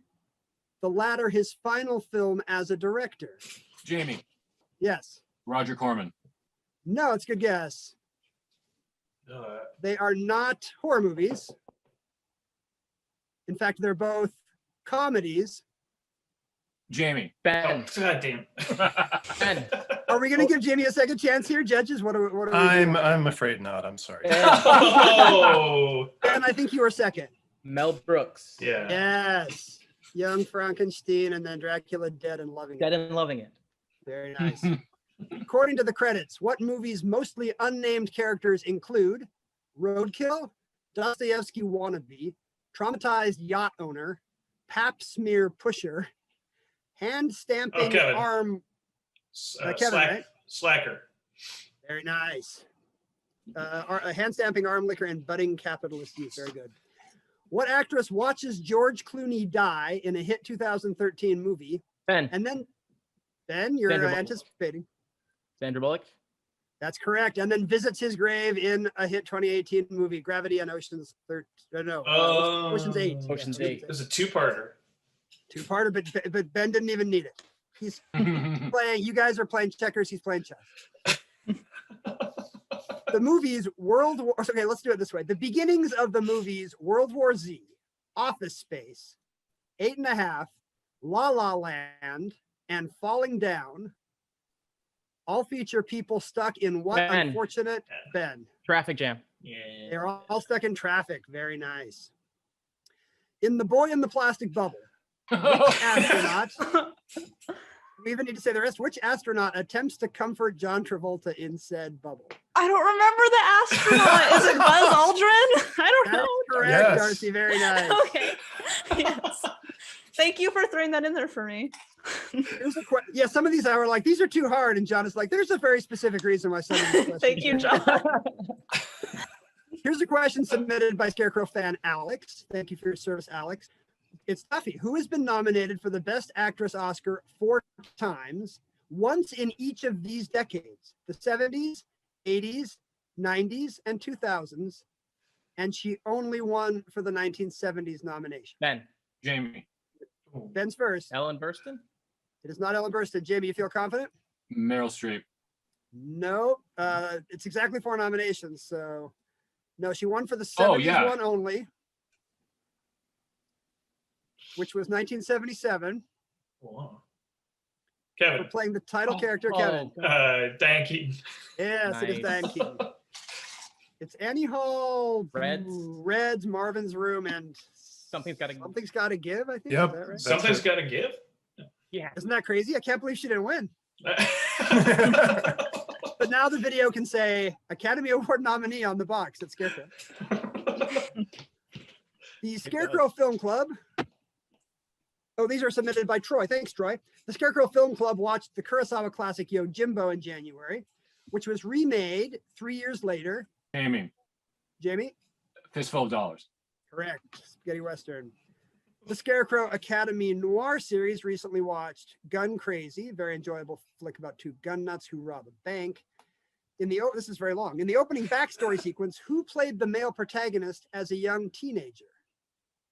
He is still with us, and he's possibly more familiar for being in his Oscar nomination for Peyton Place.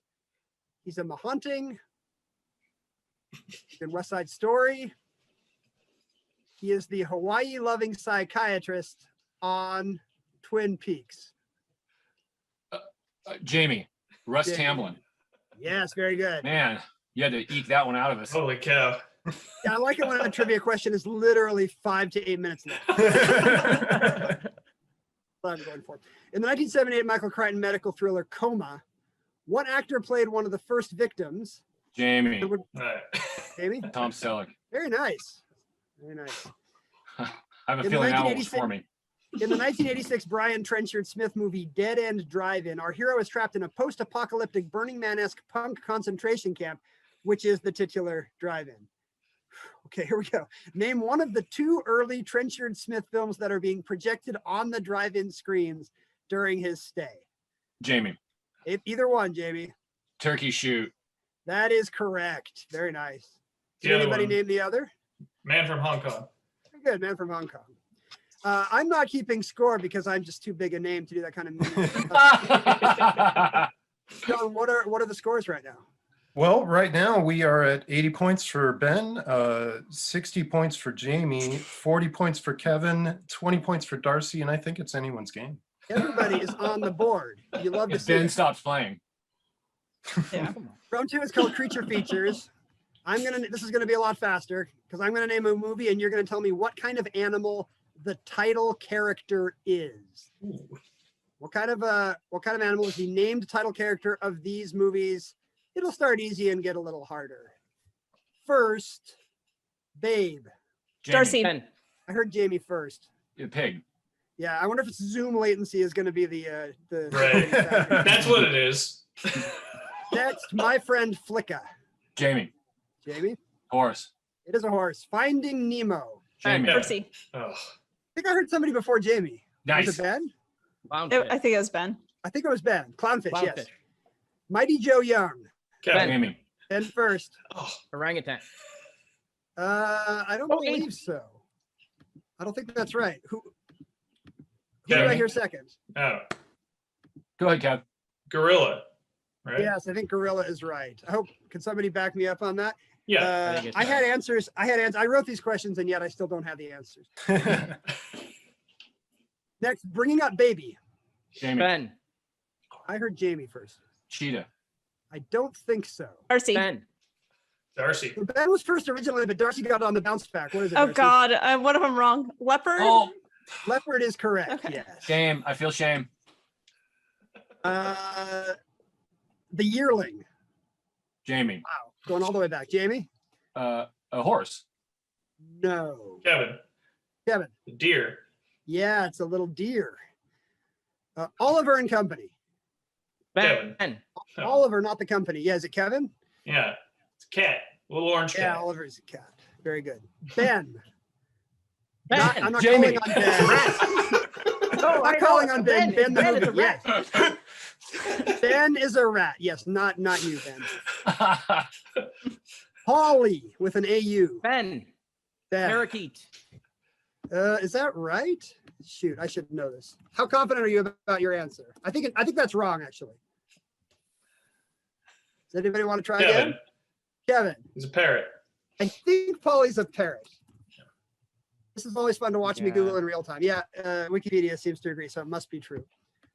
Dunstan checks in. Darcy. Ben. I heard Darcy first. It was me. Chimp. That is not correct. Oh no. Jamie. Jamie. Orangutan. Now it's time for the orangutan. Yes. The classic blunder, the misplaced orangutan. Andre. Ben. Ben. Seal. Yes, Andre is a seal. And finally, them. Jamie. With an Ben. exclamation point. Jamie first. Ants. Giant ants. Yes, they're terrifying jungle ants. What's our score after the animal round? Well, Ben is at 110 points. Jamie is ratcheting it up at 100 points. Kevin is at 80, and Darcy is at 30. All right, we're going to do some movie bands. Which movies feature these fictional musical acts? Ooh. I Exciting. think these are hard, and yet I think you guys are going to surprise me with your skill here. First, Sexual Chocolate. Jamie. Jamie? Coming to America. That's correct. The Sleaze Sisters. Darcy. Times Darcy? Square. Very nice. Nice. Swanky Modes.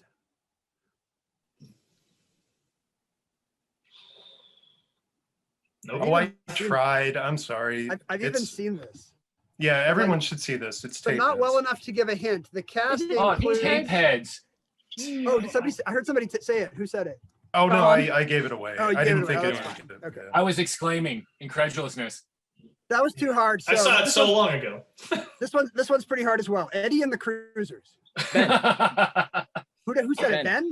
I Eddie think and the Ben said Cruisers. it. Yeah, that's correct. The Wonders. Kevin. Jamie. Kevin's first. That thing you do. Yes, or the Oneaters. The Oneaters. Blues Hammer. Ben. Ghost Ben? World. Very good. Max. This is hard. I think Max Frost and the Troopers.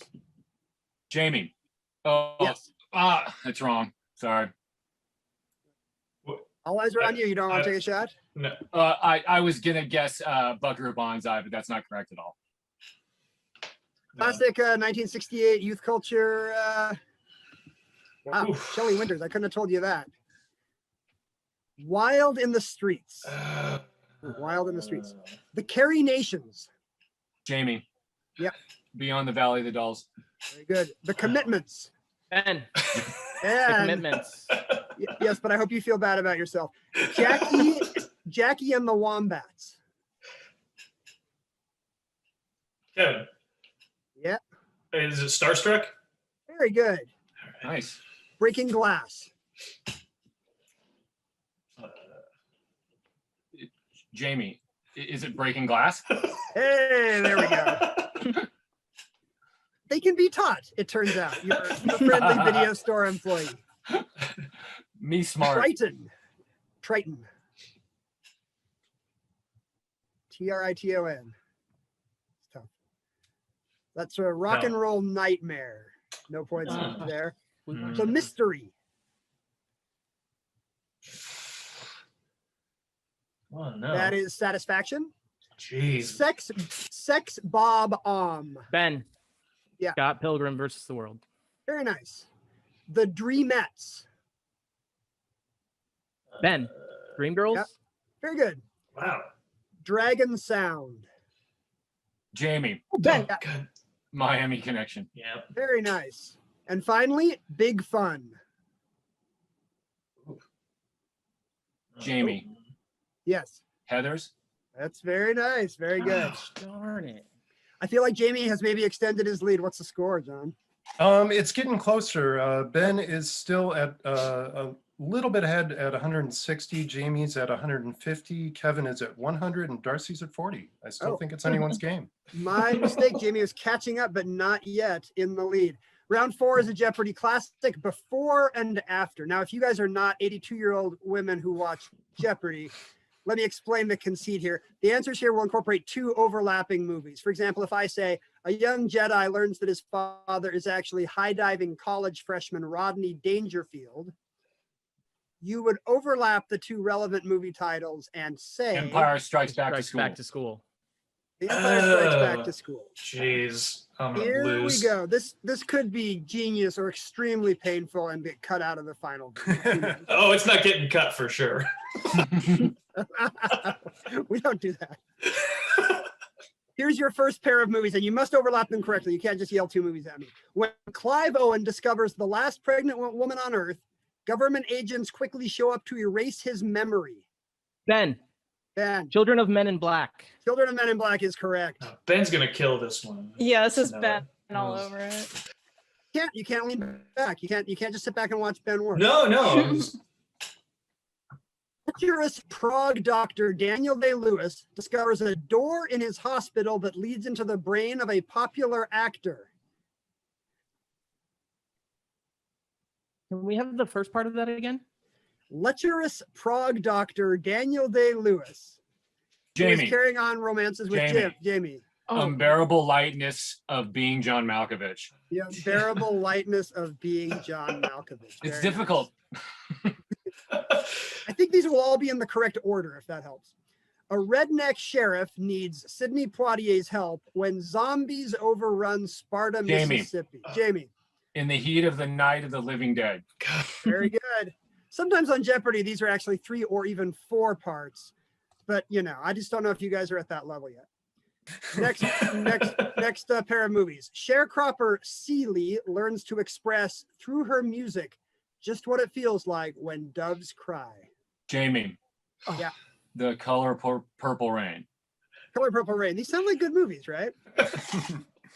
Oh, this one, I said these were all going to be in the right order, and this one is in fact in the wrong order. And I don't know if this is going to go well or not. Dog trainers Dean Jones and Suzanne Plachette join Clint Eastwood in an epic search for buried Confederate gold. What oh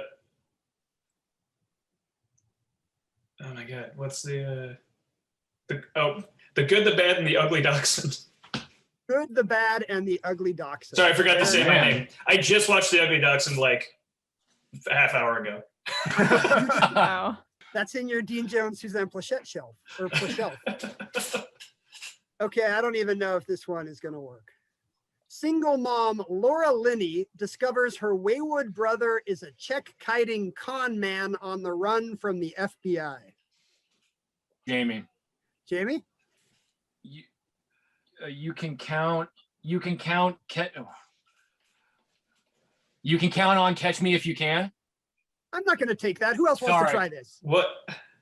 Who is second? I mean, I'm gonna say a very similar version of that. The two movies are correct. I Yes, think. but the answers must overlap. You front and back.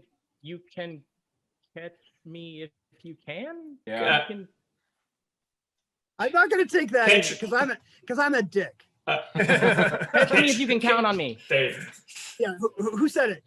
I said Ben. it, but I'll give it to whomever. Those were backwards. Yeah, That's that true. one was backwards too. Catch me if you Okay. can count on me. You guys think it's enough to come up with the movies because that is what would be helpful behind a video counter, but things are much more serious here on Scarecrow Video Stuff Trivia Challenge or whatever it was called. Emma Thompson becomes even more protective of her flighty younger sister when it turns out she can see dead people. Ben. The Sixth Sense and Sensibility. That is correct. Whoa, I don't even think I know the answer to this, so I hope you come up with. Oh, wait, yes, I do. Cop partners Judge Reinhold and Fred Savage mysteriously switch bodies while battling Cuban drug lords. How are you guys on your 80s body switch Ben, movies? Miami, Vice Versa. Miami Vice Versa, yes. Jeez. Nice. You should feel good Ask about me that if one. I That own was both tough. of those on Blu-ray. Do I own both? Yeah, I do. Chimney sweep Ben Stiller goes gaga for a magical nanny who throws magical tea parties on the ceiling and uses semen in her hair. Ben. Magical semen. Ben. There's something about Mary Poppins. Yes, there is. And finally, John Denver is enlisted by a powerful supernatural force to deliver this message: evacuate Tokyo before I destroy it. Ben? Oh. Yeah. Oh, Godzilla? Yes, we would have taken any Godzilla beginning movie title there. Oh, Godzilla Nice. is correct. What are the scores like now, John? Oh, we're at 220 for Ben, 180 for Jamie, 110 for Kevin, and 40 for Darcy. Like to see everybody on the board, not out of reach for anybody. Our fifth round is going to be excerpts from the Scarecrow Video Movie Guide. I'm going to read part of a description from the Scarecrow. This is like the Scarecrow version of a Doug Benson podcast. I wrote some of these. Is that cheating? None of these were written by you, Kevin. God, all mine have too many swears in them, probably. You're just going to have to tell me which movie is being described by the beloved Scarecrow Video Movie Guide. Here's your first excerpt. This paranoid TV movie is a time capsule of the days when parents were afraid Dungeons and Dragons. Jamie. Yes. Mazes and Monsters. Is correct with Tom Hanks. Hanks, right? Yep. It's very short. Asinine movie vehicle for notorious white rapper. Ben. Jamie. That's rough. Cool as ice. Don't say 8 Mile. Yes, that is correct. All Charles Bronson wants to do is get back to his farm and pick the watermelons. Jamie. Kevin. Jamie was first. Sorry, Kevin. Mr. Majestic. Mr. Majestic, yes. A dumb kid in Seattle gets picked on by bullies who make fun of his karate club. Kevin. Jamie. Kevin, you're first. No Retreat, No Surrender. Yeah, I think I've seen it like Mystery Science Theaterized, and I could not have told you the name. Very nice. This made-for-TV movie directed by Michael Landon is a very serious treatise on... Oh, are you going to go in, Ben? I can't tell. Ben, it's oh God, there's a Mr. Show sketch based on it. You didn't say your name. So yeah, it's not. I'm going to finish the question unless anybody wants to buzz. Serious treatise on bedwetting and the trauma it can cause. Ben, The Loneliest Runner? That is correct. You said there was no more P questions. Yeah, you said there was no more P. I apparently lied. Oh no, I see 6 or 7 more P questions. Crazy.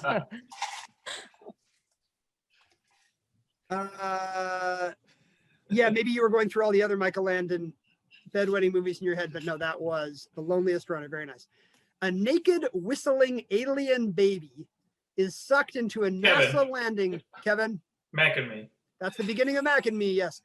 Based on a book by Peter S. Beagle. This animated film. Jamie. Yeah. The Last Unicorn. Very nice. Dang. I think finally coming out on Blu-ray, am I right? Yeah.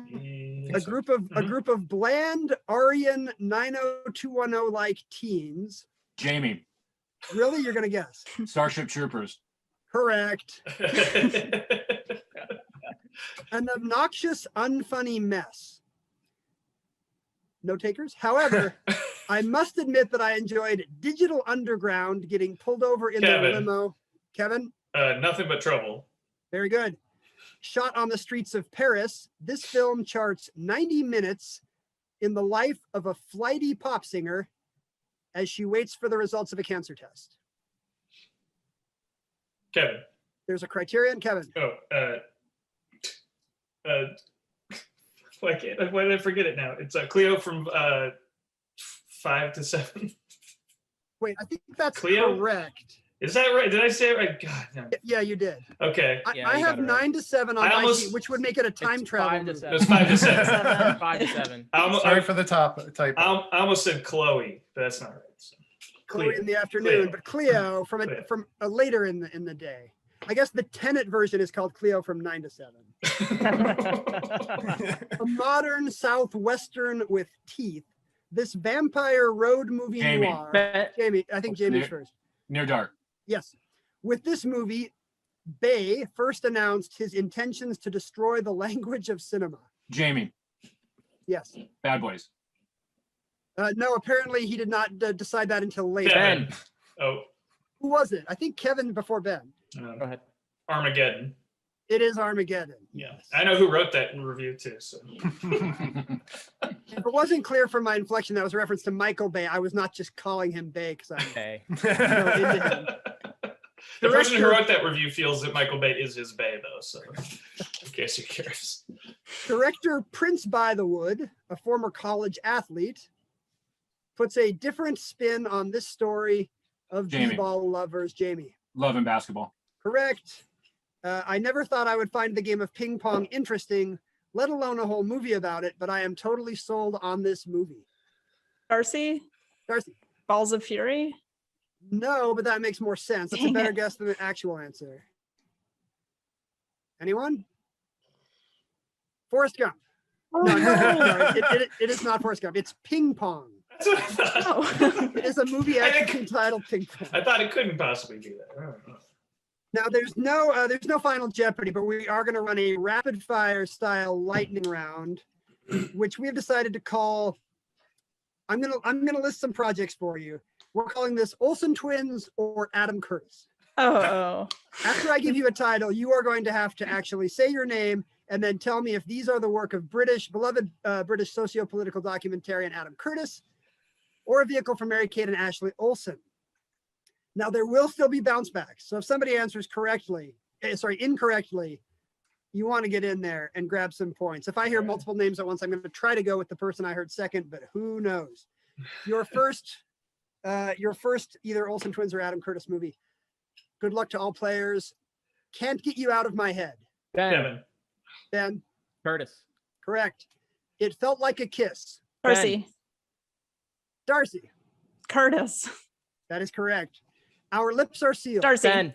Darcy again. Olsen's. Correct. If you don't like our peaches. Darcy. Darcy. Curtis. I don't know. That is correct. Making a move here. Billboard Dad. Darcy. Ben. Olsen's. You don't think there's an Adam Curtis movie called Billboard Dad? Well, I know it. Kevin should know it because I just presented on all the Olsen twins. It's true. It is the Olsen twins, yeah. But I would like to imagine a Billboard Dad Adam Curtis movie that's about like Donald Rumsfeld or something. So Little Time. Darcy. I'm going to give it to Ben. Mix it up. Curtis. It was Ben, right? Yes, Curtis is correct. No. Oh, sorry. Wait. So Little Time. Did you say Curtis? That's wrong. No, that's wrong. Darcy. Darcy. Olsen's. Yes. I'm sorry. Even I can't keep up now. Baby, It's Cold Outside. Darcy. Darcy? Uh-oh. Curtis. Correct. Winning London. Darcy. Ben. Olsen's. It's surprising how many of these work for both. Kingdom of Fun. Darcy. Ben. Darcy, you're first. Curtis. I don't know if you have the fastest connection or just the best Olsen Curtis mind, but that is correct again. I don't even know who Curtis is. I just know it's not an Olsen movie. I'm not kidding. 3 more. Switching Goals. Ben. Darcy. Ben was first. Olsen's. That is correct. Jeez. The Great British Housing Ben. Disaster. Ben? Curtis. Yes. And finally, Double Double. Darcy. Ben. Trouble. Darcy, you were first. Olsen's. That is correct. I swear. On the score check to try to build suspense here. Oof. Yeah, my goodness, Darcy owned that round, but it wasn't quite It's like enough. it was made for me. That was one of the greatest things I've ever seen, and I've seen. Thank you. It's like a Cinderella story comeback. Yeah. That's nope. That's Hillary Duff. Sorry to tell you. That's another 10 points. So Darcy got to 130 points, Kevin 160 points, Jamie 240 points, but we have a winner, Ben, with 270 points. Dang. Nice job, Ben. Congratulations, Ben. This is Thank you. now The yours. trophy. Coveted inaugural Denis Cup. Congratulations to all 4 of you. I was astounded and impressed consistently by your speed and depth of movie knowledge. But more accurately, congratulations to Ben, the winner of the inaugural Denis Cup. Well done, sir. Thank you. Now, Ken, if I may, we have a question for you. Why is it important for everyone who's watching to support Scarecrow Video, you think? Among Scarecrow's video collection, it's so exhaustive. They have deeply embarrassing video of me and my family that would compromise me in many ways. And so I'm always happy to support my local favorite video store. No, I think I'm on the record as a huge Scarecrow fan. I have been, you've been working there most of your life, but I have been going to Scarecrow well over half my life, since the 90s. And there's so many reasons I love the nostalgic experience of being in a video store, but more than that, I love something contemporary, the ability to browse through videos using a menu that doesn't completely suck, because the menu is actually people and well-designed spaces, which Scarecrow has in spades and no other archive, much less streaming service, could compete with. And then just the fact that, honestly, I mostly use it for the exhaustiveness of it. Just knowing that if there's something I want to see on a second's notice, I am just 10 minutes away from a copy and I don't have to worry about, who's streaming it now, or what will the quality be like, or is this going to go away after I buy it? I'm a big believer in physical media and a bigger believer in Scarecrow Video. Thank you guys for all you do. Well, thank you so much for your support, for your advocacy, and for your time on this, and for being here today. We really, really, really, really appreciate it. I was happy to do it. Best of luck. May Scarecrow live for 1,000 years. Yeah. So our Thanks, Ken. viewers, if folks don't know, Ken is like an amazing follow on Twitter. He's the author of several books. He's frequent television luminary. Ken, what's the best way for folks to find out what's going on with you these days? I'm at Ken Jennings on Twitter. A lot of this movie trivia was cribbed from a trivia almanac I wrote many years ago. If you're a fan of movie trivia, please check it out. But yeah, you can keep up at Ken Jennings. Okay, great. Well, everyone enjoy the live stream, support Scarecrow Video, and thanks a lot for joining us for the trivia portion. Bye. Thanks, everybody. That was fun. Bye, everybody. Thank you, Ken. That was cool. Thank you. Thanks, Ken. Good job, Ben. Thanks, everybody. Yeah, sure. Good job, Ben.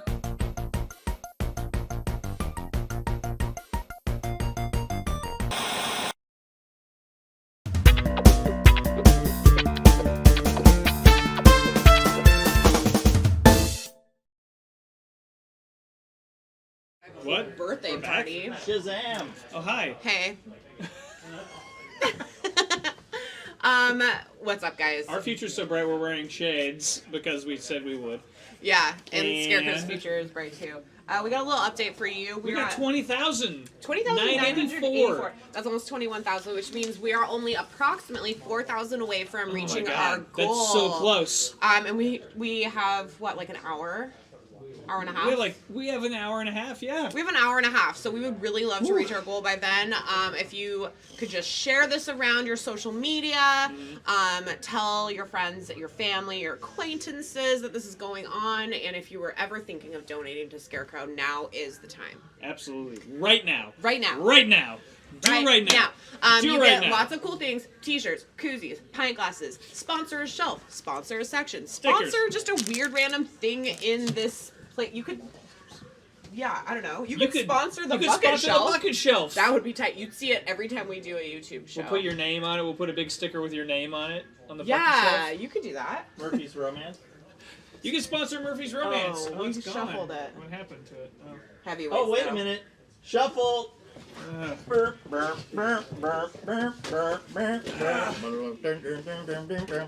jeez.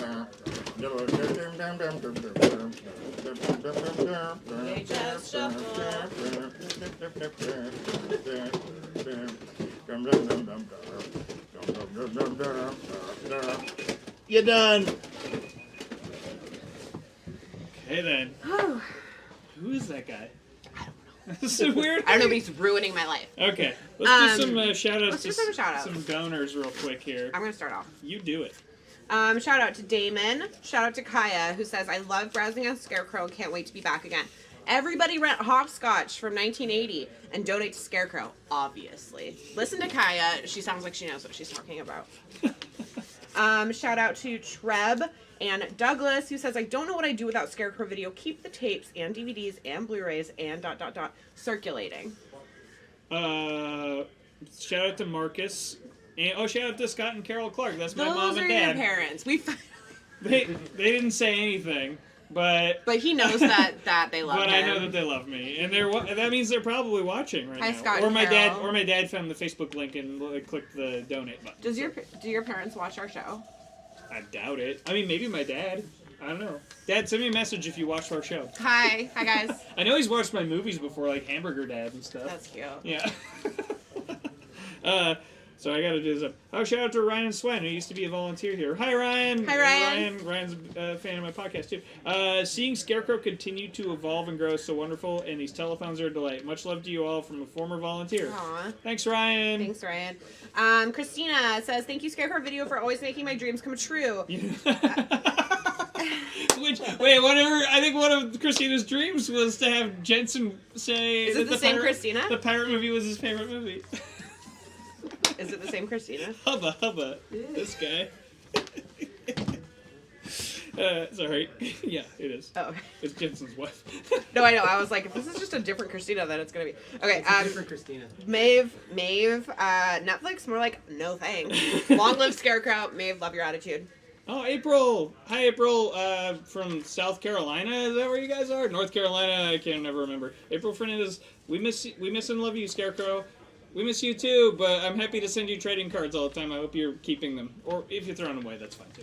Recycle them, though. Yeah. Oh, yeah, recycle. Please do. Recycle. Recycling programs. Thank you, Brian. Thank you, Adam. Oh, Everett. Hey, Everett, thanks. Scarecrow is the Seattle treasure for film lovers. It's true. Absolutely. Thanks, Everett. And thanks, Nick. And we're good.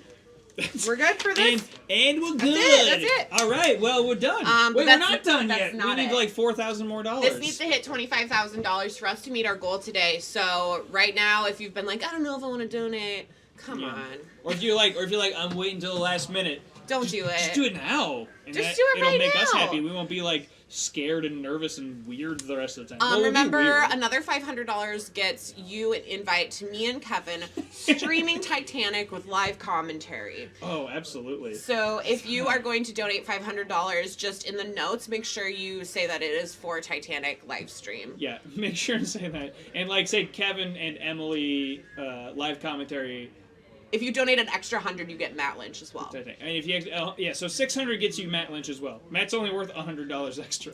We're each worth $250. Matt's worth $100. And that math actually checks out. Actually, if you run it through any computer, it'll check out that Matt is worth less than us. But in a good way. No, it's fine. It's fine. 500, you get the stream. 600 gets a Matt. What do I do? Nothing. You don't have to do anything. $500, we get to live stream Titanic with our commentary. $600, you get added to the commentary stream. Oh shit! Yeah. Yeah. See, he's fine with it. Yeah, I'm fine with it too. He's fine. He'd do it. Well, Just kidding. Just kidding. No, come on. No. we're trying to make money here. Okay.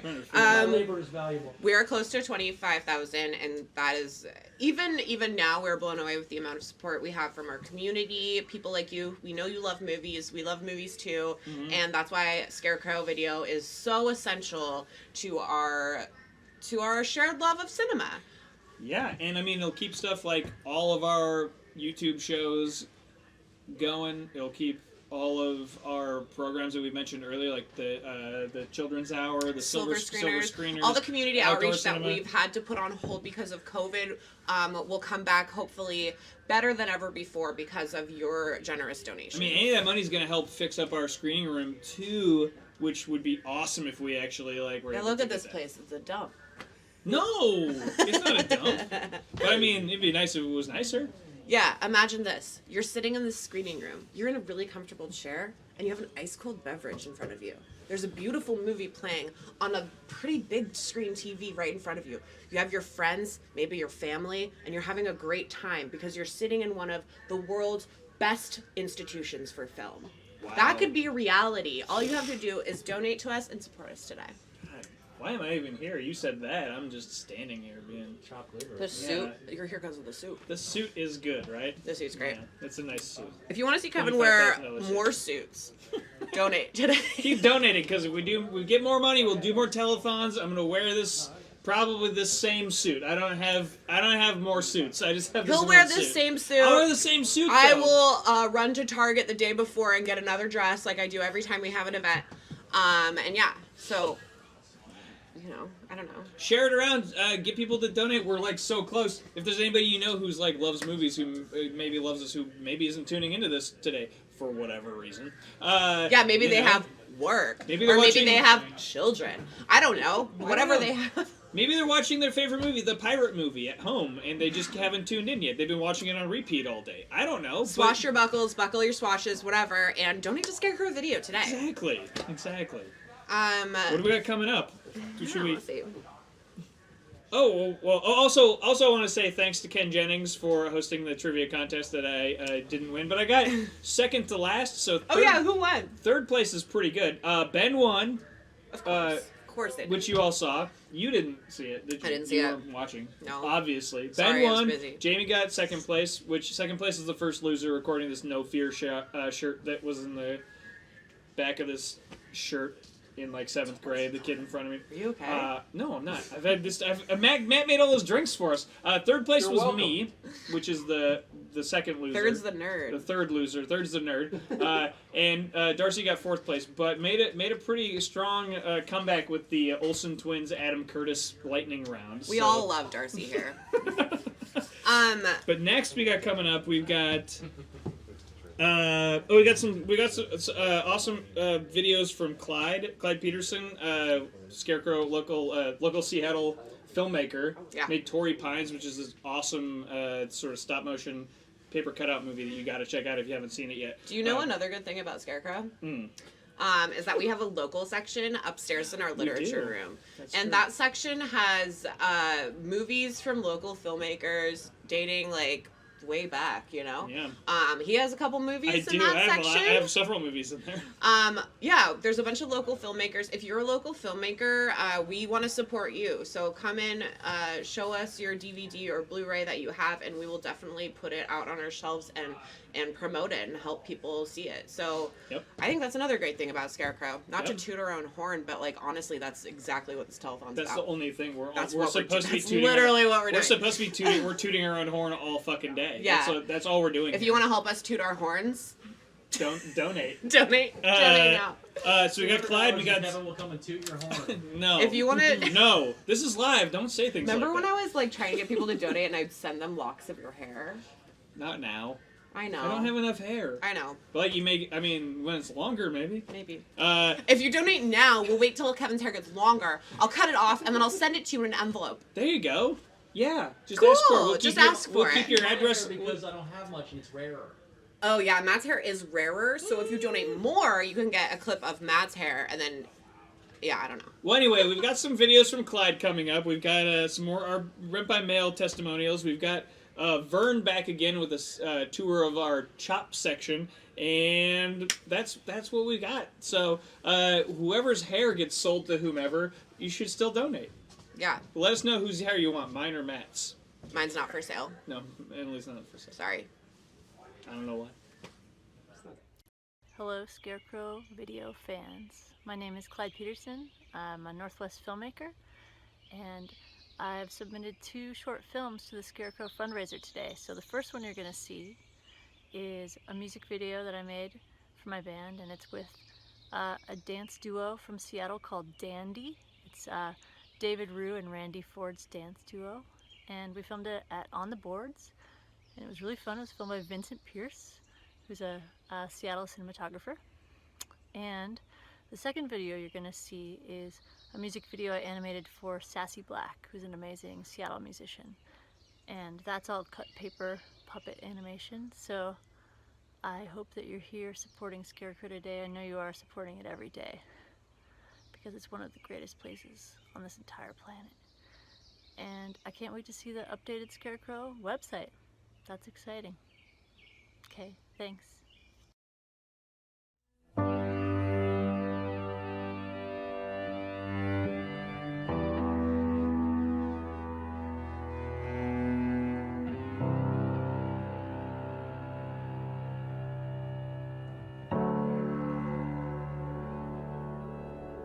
Was it the fever or the fear, or the way he held the floor?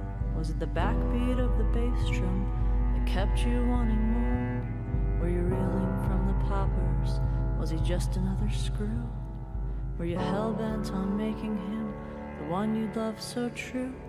Was it how the party ended just as you finally felt so free? Was it the death of the gay disco, the murder of the queens, the funeral after funeral, one endless eulogy? The government officials, quiet down, don't make a scene, turn on the lights. The party's over, lost to the night, forever young. Christopher Street, that Hudson River will keep on flowing after we're gone. Was it the way his body moved to the music you adored, or the way the disco ball just sent you spinning round the floor? The glitter on his face, the sweat upon his brow, the short shirtless body moving to dinosaur out. Was it how we were so wild, how we sleeplessly endured, how we raged against the night, against the cruelties of the world? In the seedy basements, back alleys, dark clubs and the discos, for one moment felt alive, took all our shame and let it go, turn on the lights. The party's over, lost to the night, forever young. Christopher Street, that Hudson River will keep on flowing after we're gone. Christopher Street, that Hudson River will keep on flowing after we're gone.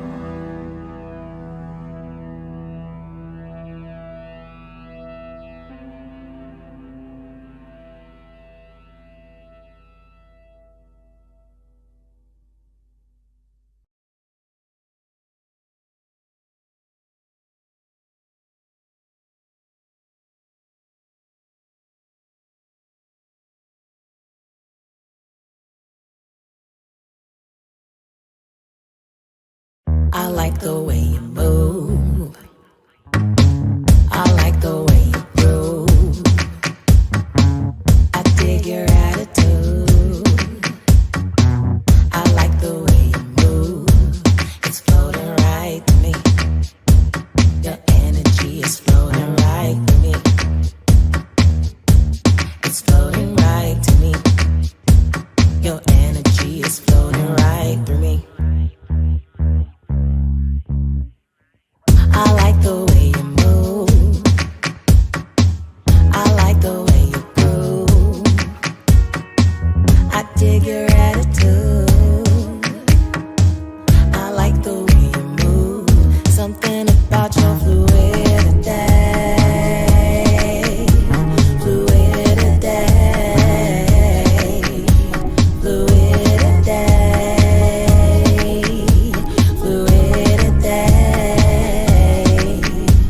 Fluidity. Your personality, sophisticated and free. Fluidity.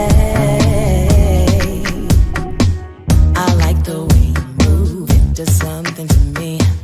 I like the way you groove, sophisticated and free. I dig your attitude, just the way it should be.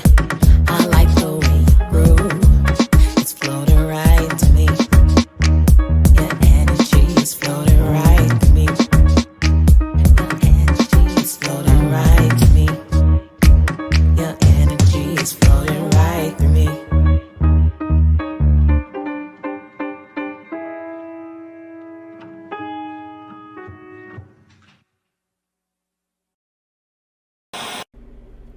I like to use Scarecrow rental by mail service because at the beginning of the pandemic they were closed and that was the only way to continue renting their movies. And I really love the selection of international movies, foreign movies that they have.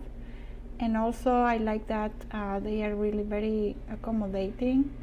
And right now I use less rental by mail because I like very much their pickup window. But I really enjoy also that it's very good for not wasting too much time because instead of spending time in the aisles looking for movies, they do that search for me and I just pick it up or they just send it to me. So it's very convenient. So I would recommend this program for everybody. Hey there, I'm Simon Abrams, film critic, author, Twitter guy. I am here just to provide another testimonial for Scarecrow Video just because I am a big fan of the Rent by Mail program in particular, which has helped make a pandemic year go by a lot more pleasantly.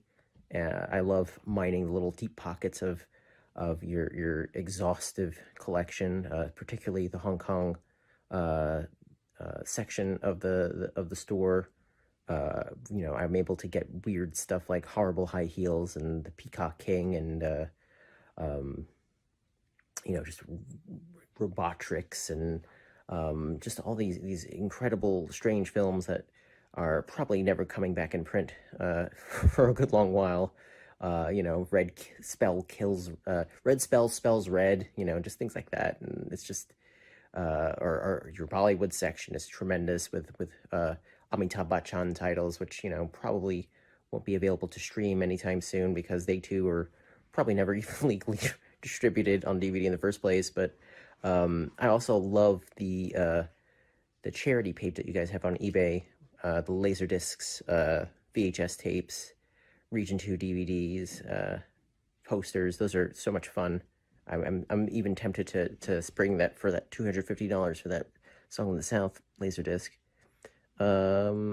I also really, really love the the mystery box options. Those are just so much fun. I love a good surprise, and you guys do such a good job of extrapolating and guessing based on my stupid doodling answers what my tastes are. So I love getting, opening up a box and finding random DVD of Mr. No Legs, or I just got one where it has like a VHS tape of Amityville 2: The Possession, and I don't even like that movie, but I'm so excited to rewatch it on VHS tape. The box is all ratty and I love it.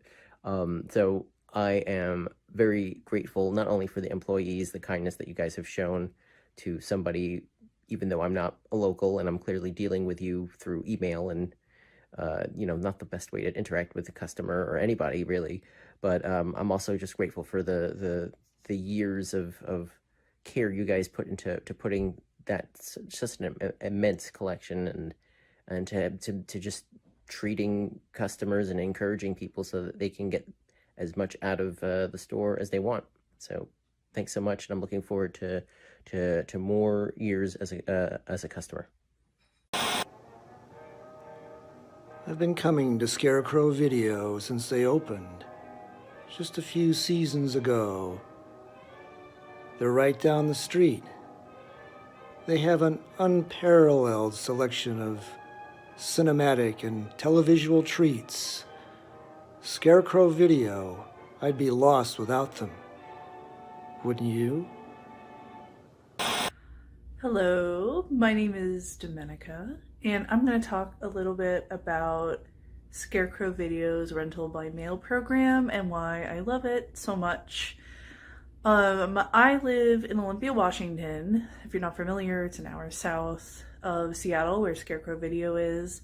I used to live in Seattle, in the Seattle area, for like a long time, and I frequented Scarecrow even though in the age of, Netflix and Hulu becoming more of a thing that most people used as a way of consuming media, I still went to Scarecrow because I rented the movies. And I sought out, film that was unusual, hard to find, and sometimes not, but I was devoted to both Scarecrow as a cause and also as just a magical place, a library, just a truly great, amazing place where I could feel at home, being the film weirdo I am, and just, hanging out there. And it would just be sometimes like a thing to do in Seattle. Like, that was my idea of fun, was just going to Scarecrow and looking. And so I moved down here to Olympia, and I was sad. One of the greatest losses for me of not being in close proximity to Seattle was Scarecrow, not being able to go there regularly. And not long after I moved here, late 2018, sometime around then, I heard the rental by mail program was starting. I was like, oh my goodness, so excited. And I actually started using it right about the time of the pandemic starting. It was really fortuitous timing. I've had a really hard time this year, and especially, also being kind of disconnected from Scarecrow and the things I loved in the area. I'm really into movies and film, and we have some cool stuff down here, but not like in Seattle, not quite as much. So the rental by mail program has been so pivotal to me, just to feel connected with this organization I care deeply about. I want to financially support. I want access to movies. I'm not going to fund a Netflix, which I'm not totally knocking streaming services, but they do kind of suck for if you care about movies, especially. So I love Scarecrow. I've gotten so many good movies from this, the rental by mail program, and that's why I participate. It's pretty easy. And, they send you an envelope, a padded envelope with the DVDs, and then you send it back when you're done. Yeah, it's just been a lifesaver this year. Thank you.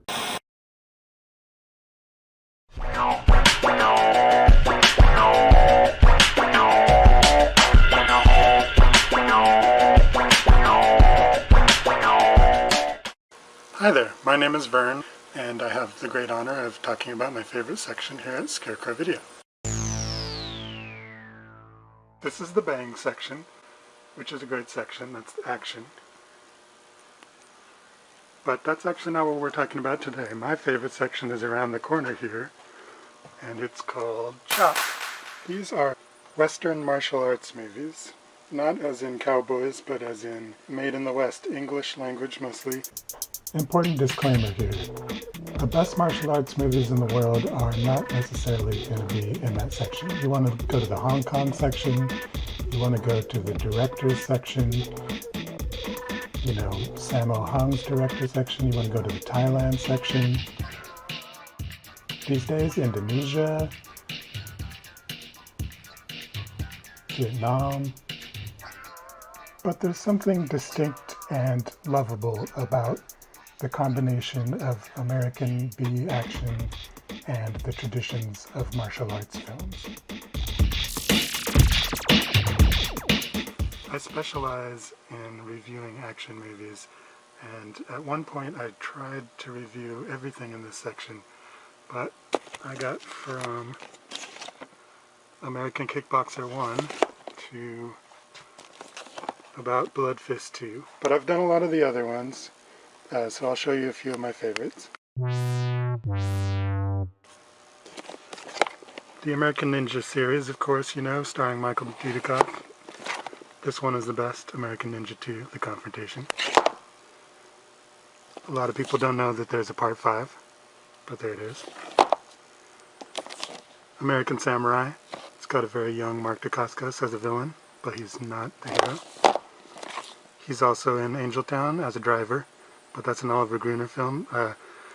It's a little bit like Boys in the Hood with a French martial artist teacher as the star. Angel Fist, starring Kat Sassoon, World Karate Association North American champion. I'm not sure she actually is that, but she's really cool. The Best of the Best series. I absolutely love these movies. The first one is kind of like The Karate Adult. It's a serious sports movie. It's got James Earl Jones as the coach. Eric Roberts is in it. Chris Penn is in it as a racist karate guy, which doesn't make sense to me. This guy here, Philip Ree, is the best. And then they made a part 2. These are out of order. Part 2, Best of the Best Part 2, is the best of the best of the best. It also has Eric Roberts in it, and Philip Ree is back. It's got Wayne Newton, who I like to say is playing himself, but maybe he's not, because he's a bad guy. This takes the martial arts and then adds guns and crazy stuff. Sonny Landham is in it. He's really good. Highly recommended. And then Best of the Best Parts 3 and 4 are straight to video, and Philip Ree is the star and director on those ones. You got Gina Gershon in part 3. And what I love is that each of the 4 movies is in a different genre. There's a sports movie, and then there's a shootout movie, and then there's a fighting white supremacist movies, and then the last one is kind of like a low-budget Die Hard type of plot. Blood and Bone, starring Michael Jai White. Absolute masterpiece. I'm not joking. If you like movies like Jean-Claude Van Damme used to do in the 90s, like his very best, this is as good as those or better. Underground fighting movie, really well made. Michael Jai White is amazing in it, and he just destroys everyone. Rufio from Hook is in it. He's his manager. If you watch one movie that I'm talking about today, this could be it. But you should watch all of them. Bloodsport, of course, is a classic. The sequels star this guy. You may recognize him from an episode of Barry. His name's Daniel Bernhardt. He's also the guy that trained Bob Odenkirk for Nobody, and he fights him on the bus. You can see him getting into a lot of kumites in this series. Cynthia Rothrock. Her Hong Kong movies are better, but China O'Brien 1 and 2 are also good. VHS. The Deadly Art of Survival. This is a Super 8 movie made by the director of Wild Style. Female Fight Squad. This lady, Amy Johnston, is amazing. Dolph Lundgren gets to play her dad, which is pretty cool. She's got one movie that's a lot better that I'll get to, but she's great in this, and I highly recommend it. Ask Matt Lynch about this one. He's got a commentary on the DVD. You may know about Jim Cotta. It's from the director of Enter the Dragon, and it combines gymnastics with martial arts. This guy does gymnastics, and there happen to be pommel horses that he can use to spin around and kick people. So you will definitely love it. I better look this up to be sure, but I think this is the one that was filmed in Seattle. Maybe not, but it looks good. Invincible, starring Billy Zane, the Phantom himself. This was a made-for-TNT movie, and I think it was supposed to be a pilot, so it's pretty silly. But the action is done by the great Hong Kong legend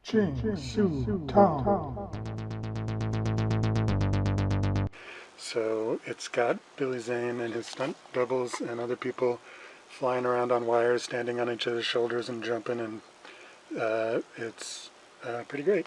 Kickboxer is obviously a classic. Kickboxer 2 is also pretty good. Wait, that's Kickboxer 2. Jean-Claude Van Damme's character dies, and another guy takes over that is a brother that wasn't mentioned before. Now these ones are good too. Kickboxer Vengeance is a remake, but it's got Jean-Claude Van Damme in it playing a different character who's the mentor to this guy, Alain Moussi, who is another guy that got beat up by Bob Odenkirk on the bus in Nobody. Dave Bautista is the villain.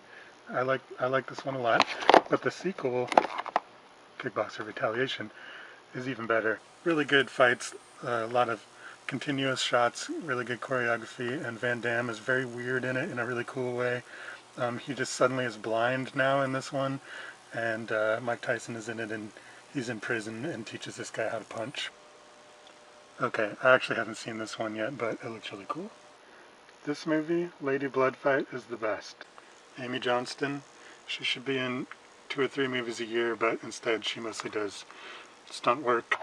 She does mocap for video games and things like that. It's basically like a blood sport kind of tournament fighting movie, and she's a waitress who has a hard time in life, and she decides to go and enter this tournament. It's the best. You gotta see it. She's great. Berry Gordy's The Last Dragon. I think you probably have heard of this one, and you should see it if you like people who glow and listen to R&B music and that sort of thing. Lionheart, one of Van Damme's best. The Man from Hong Kong, made in Australia, but starring Hong Kong legend Jimmy Wang Yu. It's got George Lazenby in it. Sammo Hung has a small part in it. Man of Tai Chi. Now this is a great movie. It's from a director you might have heard of for other work. His name is Keanu Reeves. And it stars Tiger Chen, who was a martial artist who was in the Matrix sequels.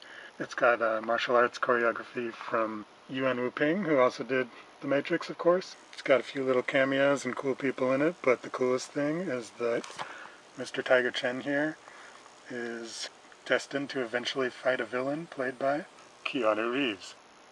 It's a great story, really well shot action, and I wish Keanu Reeves would direct more movies because he's very good at it. Now, The Man with the Iron Fist is directed by the RZA, who also stars in it. There's another one with Dave Bautista as a villain in it, but also Academy Award winner Russell Crowe is in it. It's got a lot of really cool, colorful characters and different clans based on falcons and bugs and lions. Great music. Could be shot a little better, but it's just got so much passion and imagination in it that I totally love it. People may not know that there's also a Man with the Iron Fist 2. It's a little simpler and lower budget, shot in Thailand, but it's a really good story. I like this one a lot, and it's another one that more people should see.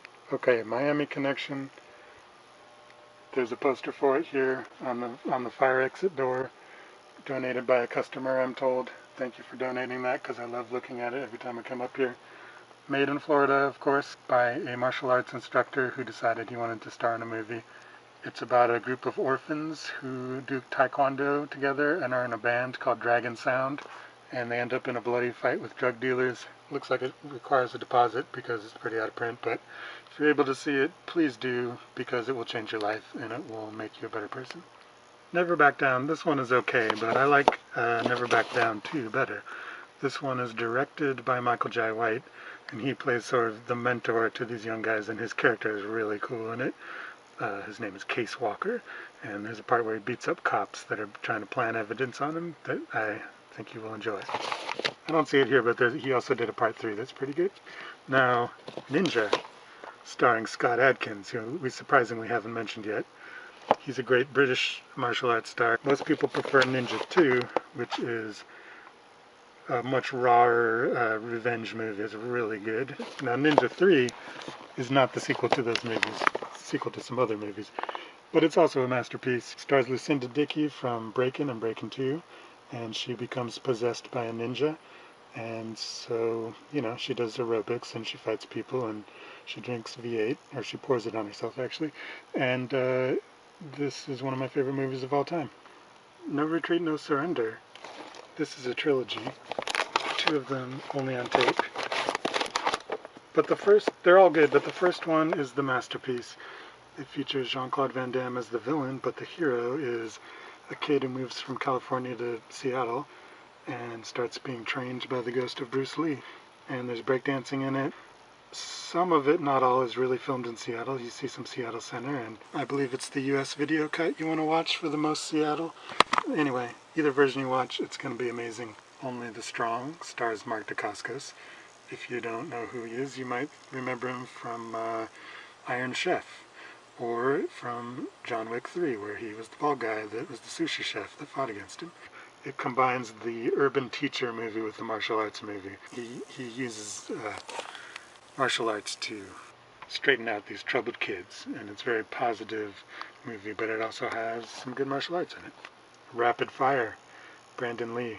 Most people think The Crow is Brandon Lee's best movie, which that's fine for you to believe, but really Rapid Fire is his best movie. Or at least it's my favorite. It's a more traditional martial arts action movie, and it's really badass. It's from Dwight H. Little, who I believe directed Halloween 4 and one of the Seagal movies, which I should know because I wrote a book about him, but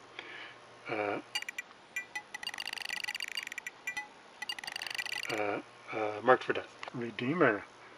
This guy, Marco Zaror, he's from Chile. He works with a director, Ernesto Diaz Espinoza, and they've done several really cool movies together, and this is possibly the best one. He's a very religious guy who wanders around and is quiet and wears a hood and kind of looks like a monk and helps people by kicking ass. It's good. Savage Dog, starring Scott Adkins. Look who he's fighting here. It's that guy I was just talking about, Marco Zaror. This one is a period piece, and it's a little bit like Casablanca, but with kicking. It's from a director named Jesse V. Johnson, who's really good. It's weirdly brutal. There's a part where he cuts somebody open and he pulls out a piece of their liver, I believe, if I remember correctly. But that's a spoiler, so forget I told you about that. Shaolin Dolomite. This is not a good martial arts movie, really, but it is a masterpiece. This is autographed to Scarecrow Video by Mr. Dolomite himself, Rudy Ray Moore. It's kind of like a pretty legit, low-budget Hong Kong martial arts movie period piece. And then they kind of like roughly edited in little parts with Dolomite and some of his characters. And he beats up people. So obviously everyone should see this movie. Showdown in Little Tokyo is another classic. Dolph Lundgren, Brandon Lee, good stuff. Triple Threat. It's got Tony Jaa. It's got Taika Jen from Man of Tai Chi, Iko Uwais from The Raid, so 3 of Asia's greatest. And then it's got Michael Jai White as one of the bad guys. It's got Scott Adkins as one of the bad guys. Some other people I probably forgot. Zhizha Yanin is not in it enough, but she's cool in her little part. Undisputed 2. This is another masterpiece. You may know the Walter Hill movie starring Wesley Snipes and Ving Rhames. Well, in this movie, Michael Jai White plays the Ving Rhames character, and Scott Adkins plays a new villain who he fights against. And then, in part 3, which is arguably even better, Scott Adkins as Boyko, the Russian champion.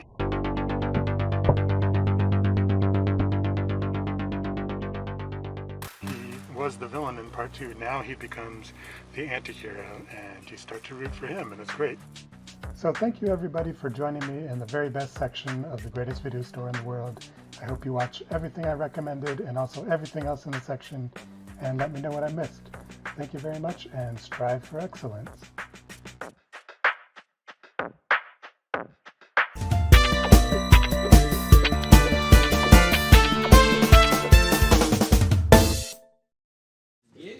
Hey, we're back. What's up, guys? Still cool with our shades. Very cool with our shades. I hope I'm on camera. I don't know, actually. You are. Our director stood up and left. He's gone. We have raised a couple more dollars. We got You can't. 22,441. We're so close, you guys. $41. We're so close to our goal of $25,000. Oh my God. I can taste it. I don't know what we can promise, but Emily and I have put up our Titanic live stream, and you guys don't seem to be nobody biting. seems to be biting. So what we're offering up is for $500 any movie that you want. We will host it and live stream we'll watch it with you. and we'll totally do a whole thing with it. So if you do a $500 donation today, in the comments say you want to live stream with Emily and Kevin, any movie you want, we will chat with you the whole way through. So with that said, let's do some shout outs. Let's do it. Let's say thanks to Karen. Thank you for the donation. Let's say thanks to Michael, who says "Go Scarecrow, go!" Lizzie, has an exclamation. I know. Lizzie, thanks for the donation. It says tuned in after Eurovision and caught Ken's trivia, which my partner and I did great at. So it's nice to be good at something since I can't sing or dance. That's me probably too. why we haven't made $25,000 yet, because everyone is watching Eurovision. I can't sing or dance and was third place in the trivia contest. But if you want to see Kevin sing, you can donate $100 and he will sing. I'll croon the hell out of the song. Whatever song you request. For $100. I'll croon the heck out of it. So we got 2 offers now: $500 for a live stream of your choice, $100 for a song of your choice. Thanks to Dan. Thanks to Angel. Thanks to Paul. Thanks to Morgan, who says, I would like 1 enamel pin, please. My second choice would be the koozie. Well, I think you can... You can probably have an enamel pin. You want. That's fine. Well, I don't know. We'll see. I'll be mailing you one of those, I imagine. Thanks to Stacy Clark. That's my sister. Hi, Stacy. Hi, Stacy. Are you watching still? I don't know. You were watching at some point, maybe, or Dad or Mom emailed you and said, like, hey, you should donate to Kevin's thing. One of those things happened, but thanks to Ella, who says, keep flying, Scarecrow. We'd be lost without you. And thanks to Linda, who says, second time donating today, because you were so wonderful. Because of Scarecrow, I'm currently in film noir heaven, exploring this extraordinary chapter in film history. Thank you for that and so much more. Thank you, Linda. And thanks to Andrew, also. Thank you, Douglas, who says, donating to Scarecrow because they're just the best video store in the universe. Thanks. Thanks, Douglas. Dustin, thank you. Jonathan, thank you. Jeff, thank you. Randall, thank you. He says, physical media for life. And that's the number 4, so you know he means it. Also, thank you to Mark, who says, Diary of the Dead and Survival of the Dead are way underrated George A. Romero films. Those 2 films were near the end of Romero's career, and I really think he put hidden messages in his later films. ... Mark Osler, Warning Danger lead singer. Okay. We hear you, and we respect you. Shout out to Matthew, who also made a donation. Awesome. So thank you guys so much, and we have a little under an hour to make it to $25,000. Is that a tab? Colin Froth? Oh, it's Colin Froth? Mr. Froth. Froth, we haven't seen you since our Christmas special. It's me, Colin Froth. What are you doing here? What's Just happening? enjoying the newest flavor technology of Tab.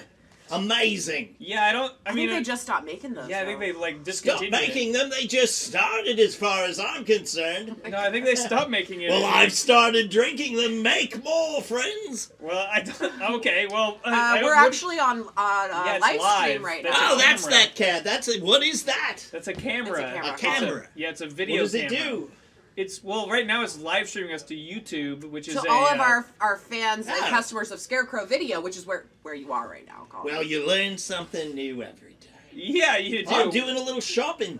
What are you shopping for? Well, I've discovered some amazing new technology called Laserdisc. Have you? If you don't know, Colin Froth walks around the Earth discovering the latest new technologies. So none of this bum puddle here. Just good old lasers, the way movies were meant to be. Okay, well, laserdiscs are a little. Look here. What do we got? Hold on. He found something.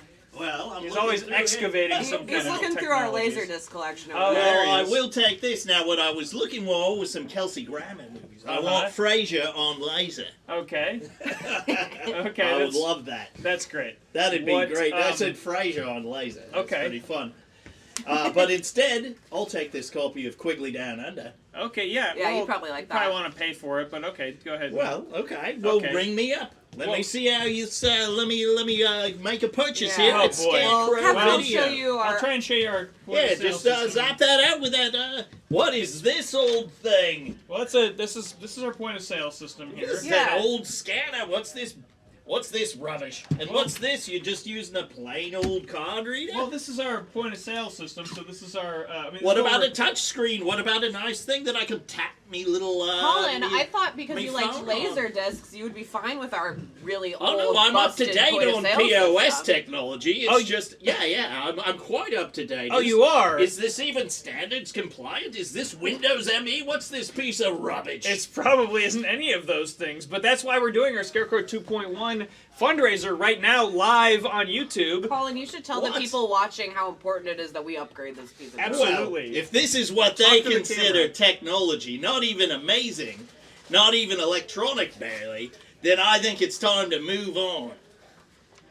And that's why we need your help, you guys. Even freaking Colin. Who just literally wandered in here like some kind of weird tab drinking. Fresh new taste of tab. Laser disc buying. Brand new movie on laser, Okay, quickly make sure, down under. Make sure you get that rung up there though at the counter. Okay, I'll just tuck this in my old ruckama sack and make a run for Hey, it. he's back here with that.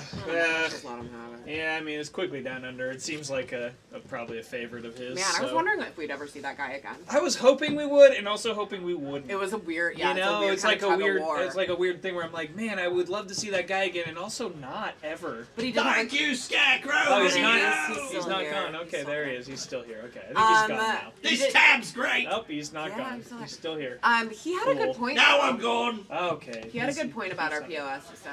Our POS system, which means point of sale, is also a POS system, which means it's a piece of shit. Am I right? Oh no! Oh, Our no. point of sale system is out of date. It works, but it doesn't work as could well. work better. And what we want to do with part of our fundraising goal is to get enough money so that we can update our point of sale system to work with the internet, like the 21st century. So there you go. 21st century. We're taking selfies. We're wearing sweatpants.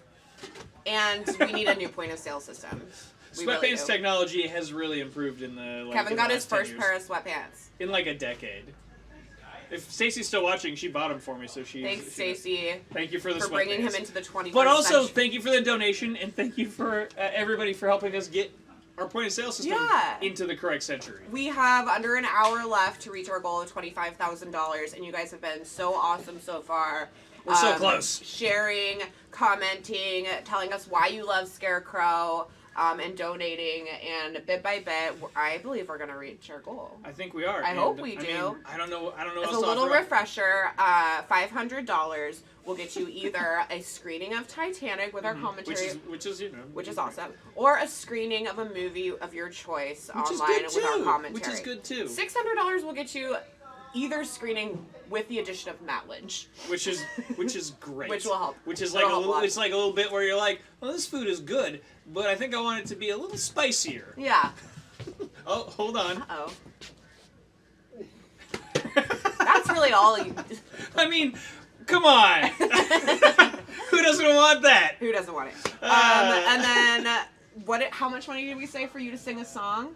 $100. $100. Kevin will croon. And I mean, if multiple people oh yeah, it doesn't give have to be $100, just one. you can He will request croon multiple songs. in his suit with his sunglasses and drink in hand. This is maybe the only time you're ever gonna see me like this.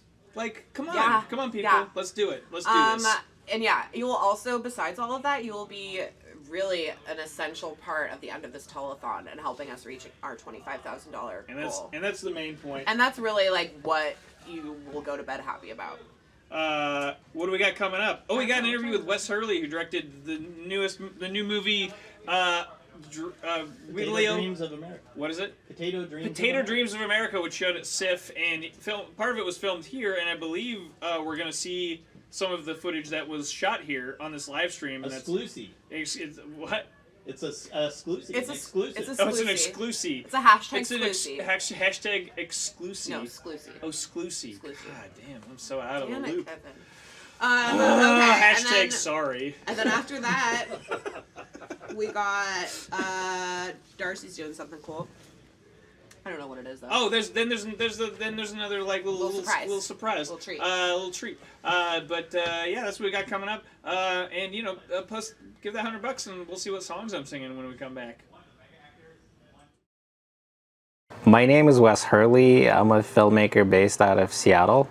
Scarecrow is literally my favorite place in the world. I discovered it in my late teens when I first came to the United States from Russia, and I just completely fell in love. It seemed like every movie that's ever existed is in the store. My first experiences with physical media were kind of illegal, because in Russia all of the tapes that we got were these pirated tapes that were sold in the shady kiosks, and people would basically record 2 movies per tape, and there were random combinations. So you'd get like a tape of Basic Instinct combined with Beauty and the Beast, or RoboCop and like a long Flintstones special. So they tried to combine it to like something for everybody on tape. And you'd have like a, somebody just printed the title. It didn't have any artwork.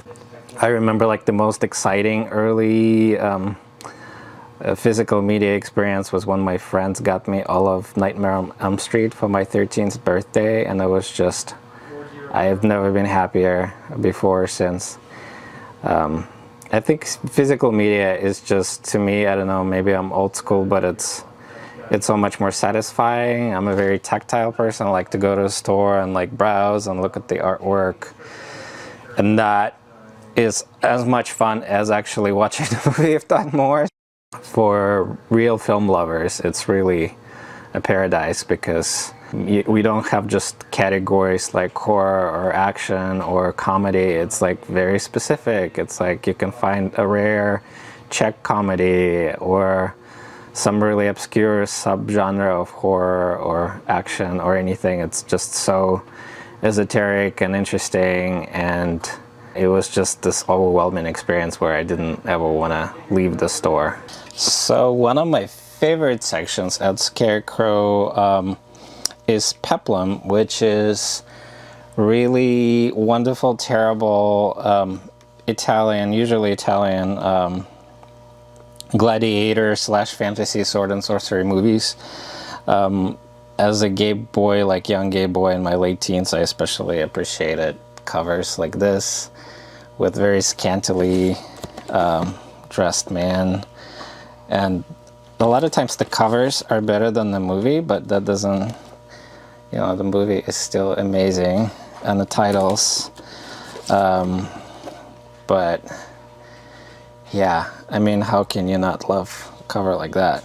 Potato Dreams of America is an autobiographical film, and there's a whole scene in it inspired by my experiences going to video store and being obsessed with this film, The Living End by Greg Araki, and being so nervous to rent it, but really wanting to rent it, and picking it up and putting it down, picking it up, putting it down, and it was really kind of weird to relive it and recreate it on film. Once I've screened it, it's funny how many people relate to that experience with different films, where, when you're young and you're trying to rent something you're not supposed to, and then you do finally get the courage to do it. It's so amazing for us in the city to have this. It's such an amazing resource for anybody who loves cinema, who cares about history and preservation of cinema, for young and aspiring filmmakers who are trying to start in the industry. It's just incredible that Seattle gets to have this. And so whatever you can do to support Scarecrow and help it survive in this really challenging times. Now that COVID is coming to an end, don't forget to check out Scarecrow in person and come and look at the amazing gladiator movies, especially. The best place to look for movies.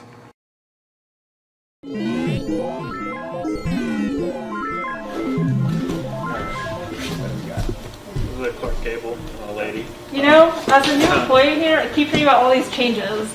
I'm a little worried about losing my job and that I'm going to get replaced by a robot. It's not like that. We just need better tools. Yeah, we're just gonna make our jobs easier. We'll still be doing the same thing, but we'll be able to search things better, stuff like that. Okay, that makes sense. I feel better now. Okay. Get back to it. Aha, beep boop bop, we fooled her. Yeah, bleep blorp, bloop blorp blop, we're already robots. Ha ha ha ha, robots. That's blurp, blurp. that's some Black Mirror shit there. Yeah.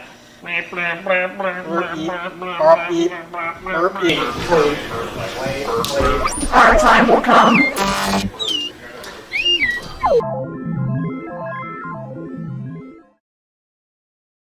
Come back. Hey! Hey! It's us, Emily. And Kevin. And we're here to host the last 25 minutes of our Scarecrow live stream telethon. Are we in the last 25 minutes?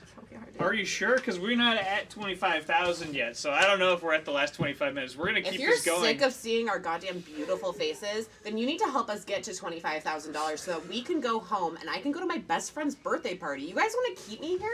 I do. I mean, no. I know. No, but like, keep giving us money. Yeah, please. We've had some awesome donations, lots of good shout outs. We love hearing about why you guys love Scarecrow and why we are important to you. I don't know. I feel like I'm talking in circles. I don't know. Yeah, I don't know what else to say. I mean, we have all these great movies. What was that? We have a lot of You great. got 10 minutes We have. to talk in circles. That's great. We have a lot of great movies in our store. We actually have every movie that's ever been put onto disc, just about. If you find out that we don't have something, guess what'll happen? We'll get it. Let us know. We'll get Let us it. know. Let's show off some of these things again. By the way, you can get these awesome shirts. Click on the links in the donation. Put this buttons on and your stuff. child. Put this on your dog. Put this on your cats. Put 6 cats in that shirt and take a picture of it for us. Please do. So yeah, we're selling children's size, adult sizes in this beautiful shirt designed by our coworker and artist friend Will Long, who might be watching, but he might be like asleep now. I don't know. Yeah, he might be. I don't know what he's doing. I know, he got a shot He's today. probably not watching right now. He's probably not. I mean, If if you he love- is, hey Will, if you're watching, If you love supporting movies and you love supporting local businesses, Whoa. and That was for if him. you're a good person, yeah, you should probably donate. you probably should. Because even if we don't know that you donated, you'll know at the end of the day if you did the right thing. We're just gonna guilt people into giving I some money mean, now. we don't have any new messages from anybody telling us what to do, so I don't know what we're supposed to do. Yeah. I don't know, like, if we're supposed to dance or if we're supposed to cry We should have awkwardly. our live chat up so we can like read what people are saying as it's happening. Well, no one's saying that we should cry or dance or anything. They're can't cry on They're just demand. enjoying the show. So yeah, we're in the last run of it. We have a couple more things, but not that many things. It's our telethon, Scarecrow 2.1. We're raising money to make our website better. We're raising money to help our rent by mail program go smoothly so that everyone across the nation can have a chance to be a part of Scarecrow and rent things. No matter if you have a video store, because a lot of places, they don't have video stores. And if you think that Netflix and Hulu and all that jazz is the only amount of movies that you can see, you're wrong, because it's literally just a sliver of what is available. Yeah. Our video store has such a wide expanse of movies, everything from documentaries to horror films to film noir to the Olsen twins movies that you guys saw earlier, to trains. Literally anything you can think of. Leo's in-depth analysis of the train section. Yeah, I mean, we come have on. it here, and we want you to see it. Also, we don't even judge. You want to rent Twilight? You want to rent all of the Twilight movies and the American Pie movies? I don't care. I'm just glad you're watching movies, and I'm just glad that I can be like, you know what? No judgment. Here's this. Also, we'll rent you some I just porn. want to know. We'll rent you porn. Are you renting the Twilight movies and the American Pie movies, and are you like, are you going back and forth between the two, like Twilight and American Pie, Twilight and American And Pie? I hope you do. 'Cause And that might- I will that might support make it any make some marathon weird- that you choose to do, and we're here Yeah. for you. If all of a sudden you're like, what'd be really funny is if Oh I shit! watched. What do we got here? What's this? Here's a guy. Here he comes. Hold on. What the fuck? What? He's ready. He's ready What? to watch Titanic with us for I just $600. want to watch Titanic. Look, all we want to do is watch Titanic with us Catch. and Matt. You know, and we're gonna watch it on a nicer version than this. This is where we first met. Screenshot this. This is where we first met. You're stupid, Rose. You're stupid. And that was the king of the world right there, dropping off those. I'm the king of the world. He's the king of the world, dropping off these 3 copies of Titanic for us. But that's what makes Scarecrow so great. If you're like, damn, you know what I really want to do is I wanna watch Emily's middle school favorites, and so I want to watch Titanic back to back with Pearl Harbor. You can do that here at Scarecrow. Speaking of Emily's middle school favorites, one of the movies I watched recently that I thought was really fun was 13 Going on 30 that I watched because of our Viva Physical Media episode where she talked about it, and I can't read that because I have sunglasses Okay, on. you guys, we're at $24,272. Oh my God, that's too close. This is ridiculous. We're really thankful. I'm not trying to be like, this is dumb that we're only at this, but I am so happy that whoever pitched in to donate got us this far. That means we're only... You only need one Titanic screening with Matt to get there. We only need one Titanic One Titanic screening with Matt Matt to get there. to get to. Woo! I'm going to do some shout outs because the first person who donated is one of my best friends ever, Drew Budge. Thank you so much for donating. I love you. Drew. Let's hang out soon. Keep going. And then Asa or Aja, I don't know. I'm sorry. Asa, maybe. Asa, Jessica. Hillary says, Viva Scarecrow. Caitlin, thank you. James says, I miss everyone there. James Bangerter, do you know this person? No. I miss everyone there. I don't know everyone by name, but I spent hours just browsing and writing down titles I wanted to watch. And also, maybe I have some late fees, so please forgive me next time I come. We got you. Absolutely, we got you, back. If you're James. a good person, we'll be good to you. You know? Who was that? James Bangerter. You can You'll look up see his it. You'll account. see it. We'll give it to you. Wipe his slate clean. Keep going. Sarah says, I moved to Olympia in 2010, and being able to watch the Scarecrow is one of the things I miss most about Seattle. Physical media forever. Keep fighting the good fight. Sarah, keep renting from us. We'll mail it to Olympia. Why not? Absolutely. Avilio, dang, love your name. And then David says, we sincerely appreciate all of your hard work and your dedication to supporting physical media. You can take it from here. Thank you, Trevor, for your donation. Thanks, Harris, who says, Go Scarecrow! Just gripping this t-shirt in my Harry. sweaty palm. Thanks, Lee, who says, I think my first Scarecrow rental was in 1997 and was the Brooke Shields pinball movie Tilt. Ooh, not a bad movie. Still only on VHS. Yeah. Still only on VHS, and we got a big box VHS of it up in the joystick section, which is all our video game movies. Thanks to Shane for your donation. Thanks to Elena. Lily, thank you. Thanks, Cameron, who says, thank you for everything. Thank you for making the most influential indie and B films available for me to rent in my younger years. Dang. And your older years, too. They're still here. That's so They're still here. I mean, I don't know how old you are, but... specific, and we have got that for you. No matter your taste, no matter your little, like, niche.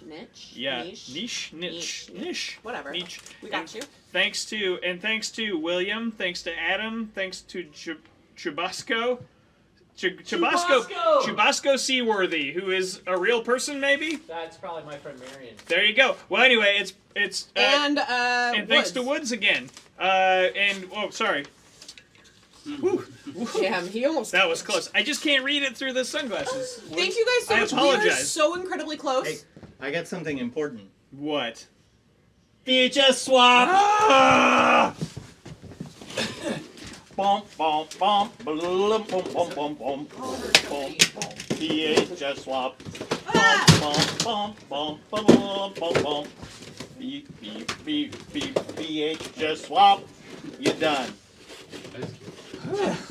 2 copies of I'll Be Home for Christmas. These are for sale right now. If you want one, let me know. Do you guys know anywhere else that has 2 copies of I'll Be Home for Christmas on VHS? I don't think so. If you love to support an institution that has 2 copies of I'll Be Home for Christmas on VHS, you need to donate now so that we can make it to our goal of $25,000. Oh, boy. $500 gets you a virtual screening hosted by me and Kevin of any of your favorite movie. It will also get you one of Titanic if you so choose. $600 gets you a virtual screening of Titanic with Matt Lynch. I don't see that we either of us have any beers either. So I mean, I got lost in the VHS swap. I feel like either both or one of us will Oh my God! Look at what's happening. Look what's happening. We're not to 25,000 without yet. your support. It's like the end of the never-ending story when the nothing kills everything. Yeah, you it's like guys that, but don't we need want 25,000 us to be okay. Atreyu. We don't need to be renamed by some Artax. boy in an attic somewhere. Who's got a fucking bottle opener? Who's got a bottle opener so I can slam this beer for Don't let the $200? sadness get you. Okay. What were you saying? Are we going to our next bit yet? Yeah. Okay, so coming up, we got a few more things coming up on the schedule here. We've got a great video by Rebecca Brown that is just By an Rebecca awesome... Black, it's called Friday. No, it's not that. But we do have an awesome video by Rebecca Brown, who's one of our Rent by Mail customers, who's an awesome customer that comes in here all the time. I'll stream any movie you want for $600. All right. $600. This guy. Any movie you want with knowledge. This guy. We got that. We got pirate movie. The pirate movie, the best movie ever made, according to Jensen Borg. My favorite movie. It's his favorite movie. Oh, gosh, this is an We idea. have a video from Tomo Nakayama coming up, and that's what we got coming up, and we'll be back, and we're gonna be yelling into the camera. We'll be again. back So begging for we're gonna money. go away right now. Cheers. Why do we rent movies by mail from Scarecrow Video? When it doesn't feel safe to go out, Or breathe, we just go online and order movies from Scarecrow. and it feels like we're going places. It's the biggest video store in the galaxy. And they deliver. Almost any movie you'd want just a few clicks away. Incredible. But don't take our word for it. It is the future. Mankind has a Scarecrow. Search for everything. Yes, if you want a brilliant film, you can go right to Scarecrow. The computer never lies. Of course. They're organized by the Dewey Decimal System. The nation is in chaos. If it's a mission no man can survive. The Scarecrow. Mark it on your calendar. You got mail. Yabby dabby doo. Incredible. Once in a purple moon. Mind-melting excitement from Scarecrow. They're nice people. People like you and me. To have the solution to everybody's problem, right in that little box. You got mail. Scarecrow. Coming to your town. You've never seen a film like it. Finger licking good. For incredible, explosive action you must see Scarecrow. Coming up next. Let's party. That sounds great. Scarecrow Video, brought to you by the United States Postal Service. Runaway with Tom Selleck and Gene Simmons? And that's how much I love you. Hi everybody, thanks so much for being here. My name is Tomo Nakayama, and this song is called City Won't Sleep.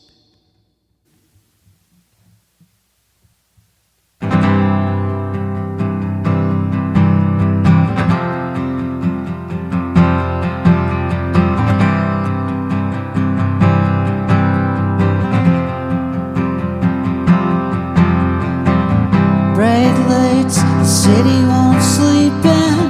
Bright lights, I'm looking for someone. Late nights, a little bit cold, but I hold my hands into the air. We're a long, long way from home. Oh yeah, I'm a long, long way from home. First flight, I'm racing down Broadway. Face right, I'm looking for someone. Right now, the people are hard, but each one's just bursting at the seams. Came a long, long way to me. Oh yeah, such a long, long way to me. Stop, there's a little light gleaming. Stop, in the ground below. Stop, can you hear my heart beating? Oh, it's the sound of love. Bright lights, the city won't sleep in. Bright lights, still searching for something. Each day, the people on subways are all just working to be free. 'Cause this world's for you and me.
Looks like we made it. Look how far we've come now, baby. Na, na, na, na, na, na. We're at $25,000, $112. Did I say it right? $25,112. You sounded disappointed at the end when you said it. Because I said $25,000, $112. But add those two together, and that's what we have right now. Thank you guys so much. We made our goal of $25,000 thanks to viewers like you. I'm a little sad nobody requested me to croon a song. I gotta say. Or any live streams, but you know what? It's not like we're gonna reject your money if you keep sending it. Oh yeah, we'll offer that up on our show, Via Physical Media, every time. Cheers because we made our goal. We did it. This is let me do this. Put those shades on. Come on, what are you doing? My future is bright now because we made our goal. Scarecrow Video's future is so bright. bright. Will you do some shout outs while I write it down? Hell yeah, I'll do some shout outs. Who am I shouting out? Oh, the people on the list here. Hold on. Uh-oh. Shout out to Josephine, thank you for your donation. Shout out to Ryan. Shout out to Ben, thank you for your donations. Janet says, thank you for being you. I was delighted to find that you had a movie I was looking for that had my aunt in it from years ago. I love that. I love the vibe at Scarecrow, and I can't wait to watch more movies on my VCR. We do have a good vibe here. I can't wait to watch more movies on my VCR either. Me too. Right after this, probably. Thanks to Carter for your donation. Thanks, Mark, again. Wait, oh no, wait, no, it says no, Mark again. He says Tom Savini should direct more movies. He rules. The 1992 remake of Night of the Living Dead, directed by Tom Savini, is amazing. It's actually underrated. I would agree with that. I have a poster of it in my house. There you go. I'm gonna go out on a limb and say the remake of Night of the Living Dead is better than 1968 Night of the Living Dead. What? He says, "What do you think about that, Matt? What do you think?" Thanks for the donation. But let's once again, Mark. We hear you and we respect you. But also, but he also says Scarecrow rules, and that's true. And that's a fact. So thanks, Mark. Julie says. Thank you all for keeping my favorite pastime alive. Thanks, Travis. Thanks, Louise. Thanks, Jason. Thanks, Jason, for... Jason says, love y'all. And also, everyone rent the 2010 German Color Out of Space. It's at Scarecrow and better than the Nick Cage one. Do it now. I never do two lines. Is that wrong? And thanks, Vicky. And I recognize some of these names as people who rent here often, so thank you also, some of you people, for being... We don't need that anymore. We don't need those papers. That's nothing against. Thank you for being lifelong Scarecrow. Thank you, Scarecrow customers. And geez, I don't know what to do. What do we do? VHS swap. Oh shit. Trains. Everybody loves a train. Trains. Everybody loves a train. If you don't like trains, you could sit on a whistle and pull the old lever to change tracks and die. Come on over here. Trains. Everybody loves a train. This guy, I don't know who that is, but he keeps coming in here making us swap VHS. It's weird. Thank you so much. Thank you guys so much for supporting Scarecrow. If anyone wants to come on and say thank you that is watching, you guys come here. Come here. Come on. Let's all say thank you. We're all vaccinated. You don't have to wear sunglasses. We're all vaccinated. We're all vaccinated. We got Matt. We got Jensen. Jamie's down here. John over here. Jamie's out of the shot. Woo! You're ready to pose for a softball picture. Hey! Thank you guys so much for being with us all 8 hours and donating. Where's Ben? Ben's over there. Ben's over there. Thanks, Ben. Thanks, Ben, for being on. Thanks, Ben, for being Ben. If you've been talking to anybody on YouTube, it's been Ben all day. Rich is wandering around over there trying to avoid being on camera, but you've all seen him before. And you've seen his dance moves. You've seen his dance moves. Maybe the hostage. Who knows? $25,000 is incredible. You guys love movies. You guys love Seattle. You guys love independent businesses, and we love you. Thank you so much. Woo! Yeah, we did it. We did it. This is a bad song. It's a good song. It's a good song. It's the best song. We did it. Thank you guys so much. Thank you so much. Okay. Viva Physical Media. Goodbye. Wait. Goodbye. I mean, goodbye.